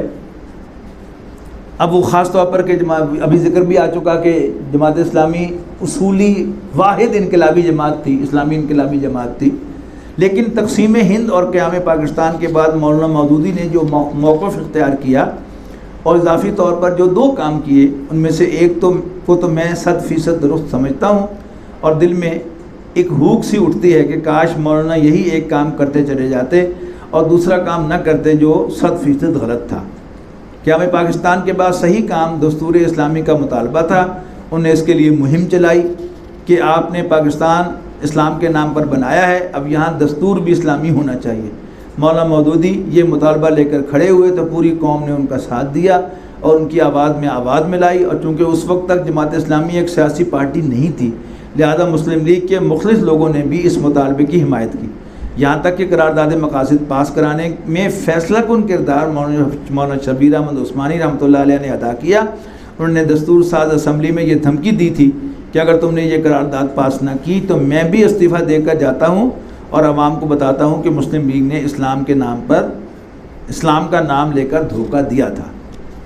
اس دھمکی کی بنیاد پر قرارداد مقاصد پاس ہوئی، لیکن وہ جماعت اسلامی کے آدمی تو نہیں تھے، وہ مسلم لیگی تھے، قائد اعظم کی سپاہی تھے۔ اسی طرح عمر حیات ملک جو پشاور یونیورسٹی کے وائس چانسلر رہے، قائد اعظم کے ادنیٰ سپاہی تھے، ان لوگوں نے ساتھ دیا کہ یہ اسلام کی بات ہے، یہ کسی کے باپ کی جاگیر نہیں ہے، اسلام تو ہم سب کی مشترک متاع ہے، اور یہ اس لیے ہوا کہ اس وقت تک اسلام ایک پارٹی ایشو نہیں بنا تھا، اس راستے پر قدم آگے بڑھنے چاہیے تھے اور یہی ایک کام جاری رہنا چاہیے تھا۔ قرارداد مقاصد کی منظوری کے بعد اسلامی دستور کی طرف عوامی دباؤ کے ساتھ قدم بقدم آگے بڑھنا چاہیے تھا۔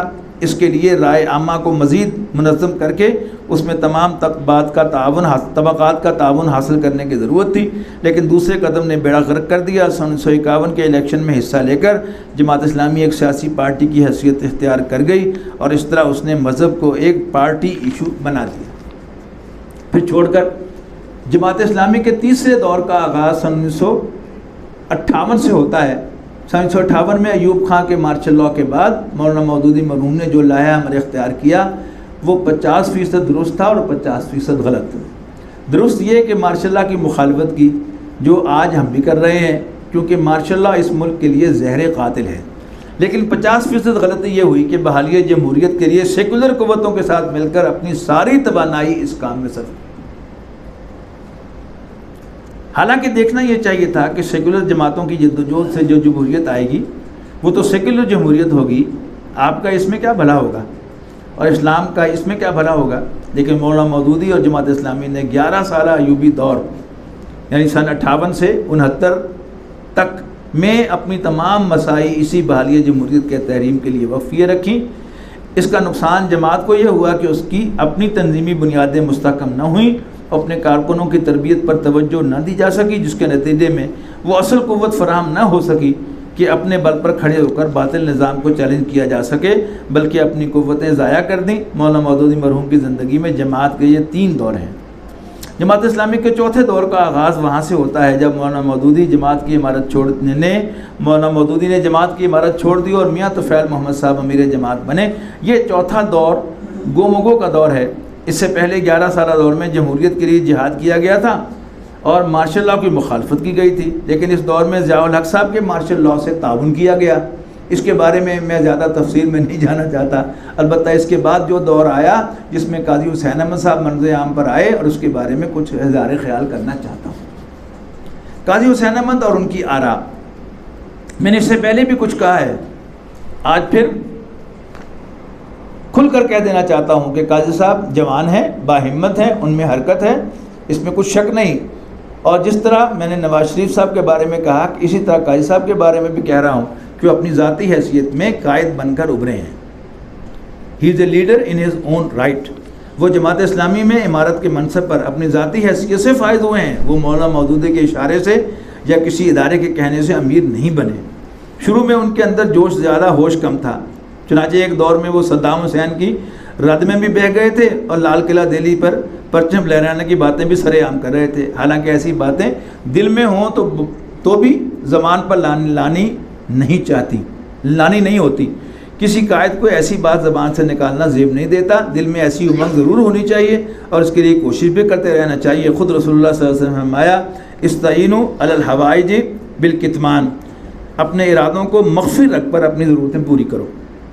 یہ نہیں کہ آپ اپنے سارے کارڈ ٹیبل پر رکھ دیں، اس سے تو دنیا کو آپ کے خلاف زبان کھولنے کا موقع مل جائے گا۔ اس اعتبار سے ان میں ہوش کی کمی اور جوش کی زیادتی رہی ہے، لیکن اب ان میں کچھ سنجیدگی آئی ہے۔ مجھے قاضی حسین احمد صاحب کی 3 باتوں سے 100% اتفاق ہے۔ پہلی بات یہ ہے کہ ان کا عالمی حالات کے شعور و ادراک یعنی گلوبل پرسیپشن صحیح ہے۔ وہ بالکل درست کہہ رہے ہیں کہ اس وقت امریکہ پوری دنیا کی سیاست و معیشت پر چھا گیا ہے، بلکہ میں تو اس سے بھی آگے بڑھ کر کہتا ہوں کہ دراصل امریکہ نہیں یہودی ہیں جو دنیا پر چھا چکے ہیں۔ امریکہ تو خود ان کے ہاتھ ہی کٹھ پتلی ہے۔ بائبل کے عہد نامہ جدید کے آخر حصے میں حضرت مسیح علیہ السلام کے حواری یوحنا کے مکاشفات درج ہیں، ریویلیشنز آف جان۔ ان میں دنیا کے آخری دور کے حالات کے مکاشفات میں سے ایک یہ بھی ہے کہ ایک بہت بڑا درندہ ہوگا جس کے 7 منہ اور 10 بڑے بڑے سینگ ہوں گے، اور اس درندے پر کے اوپر ایک عورت سوار ہوگی۔ اس مکاشفہ میں دجالی فتنے کا تصور پیش کیا گیا ہے۔ تو واقعہ یہ ہے کہ آج عیسائی دنیا، خاص طور پر وائٹ اینگلو سیکسن پروٹیسٹنٹس، اس درندے کی صورت اختیار کر چکی ہیں۔ ان کی درندگی، ان کی قوت اور ان کے اسلحے کی ایک ہلکی سی جھلک دنیا خلیج کی جنگ میں دیکھ چکی ہے۔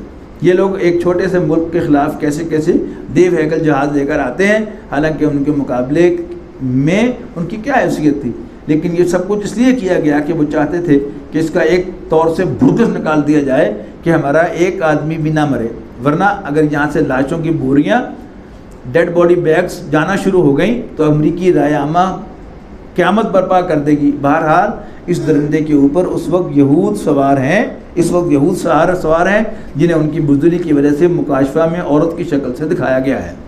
خود قرآن کہتا ہے کہ ان میں جرأت اور ہمت نہیں ہے، یہ تو دوسروں کے کھونٹے کے اوپر ناچ رہے ہیں، ورنہ اگر امریکہ کہیں ایک دن کے لیے بھی ان کی حمایت سے ہاتھ کھینچ لے تو آج کا گیا گزرا عرب بھی اسرائیل کے تکہ بوٹی کر کے رکھ دے۔ اور 1973 میں مصریوں نے یہ کر کے بھی دکھا دیا۔ اس کے بعد کچھ چھوڑ کر تو قاضی صاحب کا یہ فرمانا درست ہے کہ اس وقت امریکہ دنیا پر چھایا ہوا ہے، اور یہ بات بھی درست ہے کہ پاکستان کی تمام سیاسی قوتیں امریکہ کے سامنے سربسجود ہیں، خواہ وہ بے نظیر اور ان کی پیپلز پارٹی ہو، اور خواہ وہ نواز شریف اور ان کے ساتھی ہوں، اس میں کوئی شک نہیں۔ دوسرے یہ کہ اندرونی طور پر ملک کے بارے میں ان کا یہ ادراک درست ہے، جس کا وہ بارملا اظہار کر رہے ہیں کہ اس ملک سے جب تک سرمایہ داری اور جاگیرداری کا جنازہ نہیں نکلتا حالات بہتر نہیں ہو سکتے۔ جب تک سیاست ان لوگوں کے ہاتھ میں ہے کوئی مثبت تبدیلی نہیں آ سکتی۔ ان کی یہ بات بالکل درست ہے، اگرچہ ان کا عمل اس کے خلاف ہے۔ وہ سرمایہ داروں اور جاگیرداروں کے جنازے نکالنے کی بات 1990 کے انتخابات سے پہلے کر رہے تھے، لیکن پھر انہی سرمایہ داروں اور جاگیرداروں کے ساتھ IGI میں شریک ہو گئے۔ بہرحال ریپیٹیشن کی حد تک ان کی یہ بات درست ہے، اور اس سے کون اختلاف کی جرت کرے گا؟ اس بارے میں علامہ اقبال نے کہا تھا، کب ڈوبے گا سرمایہ پرستی کا سفینہ، دنیا ہے تیری منتظر اے روز مکافات۔ بخل میں جو اصل مضمون جو ہے وہ آ گیا ہے، بس تھوڑا سا ایک اور میں نے نوٹ لکھا ہوا ہے وہ پڑھ کے ساتھ۔ بہرحال قاضی صاحب کی یہ 3 باتیں وہ ہیں جو متفق گردید رائے ابو علی بار رائے من کے مصداق، ان کے بارے میں میری رائے قاضی صاحب کی رائے سے موافقت رکھتی ہے، لیکن میرے نزدیک ان تینوں باتوں کا منطقی نتیجہ یہ ہے کہ آپ انتخابی میدان سے پسپائی اختیار کریں۔ اس ضمن میں بھی 3 ہی باتیں میں عرض کرنا چاہتا ہوں۔ پہلی بات یہ کہ ڈنکے کی چوٹ کہتا ہوں کہ کوئی سیاسی حکومت امریکہ کے دباؤ کا مقابلہ نہیں کر سکتی۔ اس پر میں نے نوٹ دیا ہوا ہے کہ الحمدللہ طالبان نے یہ مثال جو ہے وہ قائم کر کے دکھائی ہے، لیکن وہ سیاسی عمل سے نہیں دکھائی انہوں نے باقاعدہ عملی طور پر سیف بدس جہاد کر کے دکھائی ہے۔ بس اسی پر اکتفا کرتے ہیں، آپ حضرات نے وضو بھی کرنا ہوگا۔ آخر دعوانا الحمدللہ رب العالمین۔ میں کچھ کہہ نہیں سکتا کہ میں کس حد تک کامیاب ہوا ہوں کہ جو ڈاکٹر صاحب کا پوائنٹ آف ویو ہے سیاست کے سلسلے میں وہ کیا ہے، اور اس میں وہ کیا بیلنس ہے، کس طرح ڈاکٹر صاحب حق پرستی کے ساتھ جو ہے وہ کسی کے حق میں بھی بات کہتے تھے اور کسی کے خلاف بھی بات کہتے تھے۔ اللہ تعالیٰ جہاں ڈاکٹر صاحب سے کوئی کوتاہی ہوئی ہے اللہ تعالیٰ ان کو معاف فرمائے، ان کے درجات کو بلند کرے، اور جہاں انہوں نے ٹھیک باتیں کی ہیں ہمیں ان باتوں کو اختیار کرنا چاہیے، بلکہ اختیار کرنے سے پہلے سب سے پہلی بات سمجھنا۔ یعنی یہ مضمون جو ہے میں فارورڈ کر دوں گا آپ کے امیر صاحب کو، اور پھر حلقوں میں نظم کی سطح پر اس کو پہنچائیں۔ آپ سب لوگ ان دونوں مضامین کا پہلے خود مطالعہ کریں علیحدہ بیٹھ کر، پھر پہلے دل کو جمائیں۔ کوئی بات سمجھ میں نہ آئے تو درجہ بدرجہ اس کو اوپر لے کے آئیں، میرا فون نمبر لے کر مجھ سے بات کر کے وہ بات سمجھنا چاہیں۔ ایوب بیگ صاحب ماشاءاللہ مجھ سے بھی زیادہ سیاسی میدان کو سمجھتے ہیں، ان باتوں کو سمجھتے ہیں، ان کو خط لکھیں، ان سے رابطہ کریں۔ یہ آپ سب حضرات کا تنظیم پر حق ہے کہ تنظیم اپنا موقف آپ کو سب سے پہلے سمجھائے، پھر پبلک میں جا کر بیان کرے۔ آپ کو کوئی بات سمجھ نہ آئے تو اپنے مقامی نظم سے رابطہ کریں، میں حاضر ہوں اس کے لیے، آج آیا ہوں، پھر بھی نظم کے تحت آپ مجھے بلائیں گے تو انشاءاللہ میں حاضر ہوں گا، ٹھیک ہے نا. آپ بیگ صاحب کو خط لکھ دیں، میرے ساتھ رابطہ کر لیں فون پر، یہ سب آپشنز آپ کے پاس موجود ہیں. لیکن جس کام کا بیڑا ہم نے اٹھایا ہے اس کو بڑی کلیئرٹی کے ساتھ ہمیں کرنا چاہیے. یکسوئی تبھی آئے گی کہ ہمارا ذہن واضح ہوگا. اگر ہم کنفیوز ہوں گے تو پھر ہم آگے قدم نہیں اٹھا سکتے. آخر دعوانا الحمدللہ رب العالمین. بہت شکریہ. ایک سوال ہو سکتا ہے جی جی. اگر اس کو آپ کنیکٹ کر دیں موجودہ حالات کے ساتھ، یعنی اس وقت کا جو منظر نامہ ہے اس کے ساتھ، اس میں ایک تو وہی بات ہے کہ جو یعنی سوشلزم اور کمیونزم کے حوالے سے جماعت اسلامی نے اس کو کفر سے بھی زیادہ بڑا جرم قرار دے کر جس نے بھی اس کا نام لیا ان سب کو رد کر دیا. یعنی بانی محترم کی تقاریر میں علامہ اقبال کے بعد سب سے زیادہ فیض احمد فیض کو کوٹ کیا جاتا ہے. وہ کیا نظم ہے جو یہ فصل امیدوں کی ہے، ایک فصل امیدوں کی ہمدم اب کے بھی عقارت جائے گی. وہ کتنے اشعار ہیں فیض کے ہیں. واپس نہیں پھیرا کبھی فرمان جنوں کا، واپس نہیں لوٹی کبھی آواز جرس کی، ہے نا. صحت دامہ راحت تن چھوٹ گئی سب مصلحتیں اہل ہوس کی. یہ سب اشعار جو ہیں ان کے ہیں. یہ بول رہا ہے میرے شعر کو ٹھیک کر لیجیے گا، ٹھیک ہے نا. لیکن جو بھی ہمارا اسلام پسند حلقہ ہے جو جماعت اسلامی کے ساتھ متعلق رہا ہے وہ ان کو بہت بڑا کافر قرار دیتا ہے. ابھی ہمارے ساتھیوں میں سے ایک صاحب جو ہیں انہوں نے فیض صاحب کے ساتھ کام کیا ہوا ہے. آج بتا رہے تھے کہ مرتے دم تک فیض احمد فیض اپنے گاؤں کی مسجد کا خرچہ بھی اٹھاتے رہے ہیں اور امام کی خدمت بھی کرتے رہے ہیں. ہمارے ڈینٹل کالج کے پرنسپل ڈاکٹر چیمہ صاحب مرحوم میرے استاد، وہ میں یعنی پاس کرنے کے بعد بھی ان سے ملتا رہا. جب ریٹائر ہو گئے تو ان کے گھر بھی میں 2-3 دفعہ گیا ہوں سلام کرنے کے لیے. بارہ میرے استاد تھے، گرچہ میرے علم میں تھا کہ وہ شرابی آدمی بھی ہیں، لیکن مجھے درس قرآن کے لیے آج اس قابل بنانے میں ان کا بھی بڑا ہاتھ ہے. میں کالج ٹائم میں درس قرآن دیکھتا تھا اور میری کھلی چھوٹ دی ہوئی تھی. میں ان کا ممنون احسان ہوں، ٹھیک ہے نا. تو انہوں نے مجھے بتایا کہ وہ ان کی اہلیہ کے چچا تھے. انہوں نے مجھے بتایا کہ وہ حافظ قرآن تھے فیض احمد فیض، اور وہ جیل میں درس قرآن دیا کرتے تھے، لیکن کبھی اور کسی نے بتایا ہی نہیں. تو یہ فیض احمد فیض ہوں، یہ حبیب جالب ہوں، اور یہ احمد فراز ہوں، یعنی یہ شاعر جو بڑے ٹاپ کے شاعر ہیں شاعری کے اعتبار سے بھی، اور انقلابیت ان کے اندر جو ہے وہ آپ کو نظر آتی ہے. تو لیکن یہ ہمارا جو اسلام پسند حلقہ ہے ان کو ایسے کنڈیم کرتا ہے، ایسے ان کو پیچھے پھینکتا ہے جس کو کھادی نہیں. یہی معاملہ جو ہے عمران خان صاحب کا ہے. یعنی عمران خان صاحب نے بات کی ہے عدل و انصاف کی، اس میں کیا غلطی؟ عمران خان نے بات کی ہے کہ جی میں نے تو یہ سیکھا ہے کہ انسان جو ہے ناکامیوں سے سیکھتا ہے، اور انسان کی کامیابی کا راز ناٹ ٹو گیو اپ میں ہے. تو میں نے اچھی لگی وہ 1.5 منٹ کا ایک کلپ تھا انگریزی میں، تو میں نے تنظیم کے کچھ ساتھیوں کو شیئر کیا. کوئی یعنی ہمارے تنظیم کے وہ ساتھی جو جن کے بارے میں مجھے اندازہ تھا کہ وہ ان کے خلاف ہیں، میں نے ان سے الفاظ میں نے کہے، دینا ذرا مجھے فون. میں نے اس کے نیچے لکھا، میں نے کہا جی آپ کو you are free to hate Imran Khan but what is your opinion about this. کسی نے جواب نہیں دیا. ایک صاحب نے بڑا جواب دیا، انہوں نے کہا جی عزت بےزتی آن جان والی چیز ہے، بندہ ڈیر ہونا چاہیے. یعنی یہ بات کہ انسان ناکامیوں سے سیکھتا ہے اور زندگی کا راز جو ہے وہ ہمت نہ ہارنے میں، اس میں غلطی کیا ہے؟ لیکن ہم اس کو بھی کہنا چاہتے ہیں، یہ بات آپ یہ کہہ دیں کہ بندہ غلط ہے لیکن یہ بات اس نے ٹھیک کی ہے، لیکن ہم یہ بھی کہنے کے لیے 2 الفاظ بھی زبان سے نکالتے ہیں. اس پر افسوس ہوتا ہے، ہم نے کیا انقلاب لانا ہے.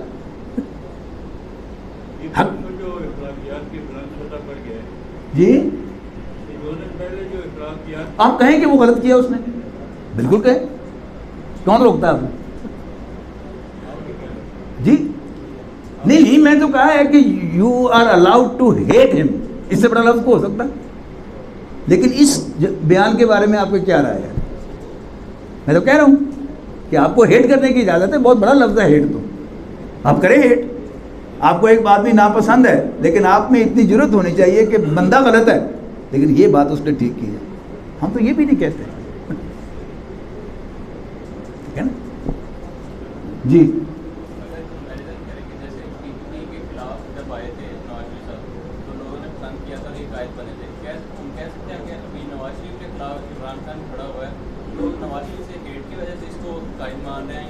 کہیں آپ کو حق حاصل ہے, بالکل کہیں, لیکن جو اس کی ٹھیک بات ہے اس کو کہیں یہ بات ٹھیک ہے لیکن آئی ڈاؤٹ کہ میرا خیال ہے کہ اس کی وجہ یہ ہے, تو آپ کی حق پرستی حق گوئی ہو جائے گی.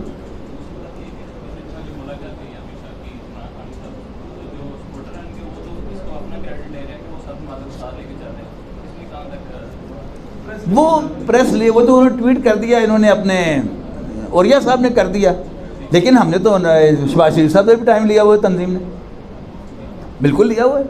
ان کو بھی خیر خواہی کی بات کہیں گے جو ان کے حق میں ہوگی. ٹھیک ہے نا. اگر ڈاکٹر اسرار احمد صاحب رحمہ اللہ یعنی الطاف حسین کو جا کے ملے ہیں اور انہوں نے عمران خان سے بھی اس وقت ملاقات کی تھی, حالانکہ جب ان کی شادی ہوئی ہے اس وقت آپ کا بیان پڑھے, میں وہی ساتھ لے کے آیا ہوا تھا, وہ ٹائم نہیں ہے. اس وقت ڈاکٹر صاحب نے بڑا سخت بیان دیا تھا کہ جس کو اتنے لاکھ پاؤنڈ کی سلامی ملی ہے تو ایسے نہیں ملی.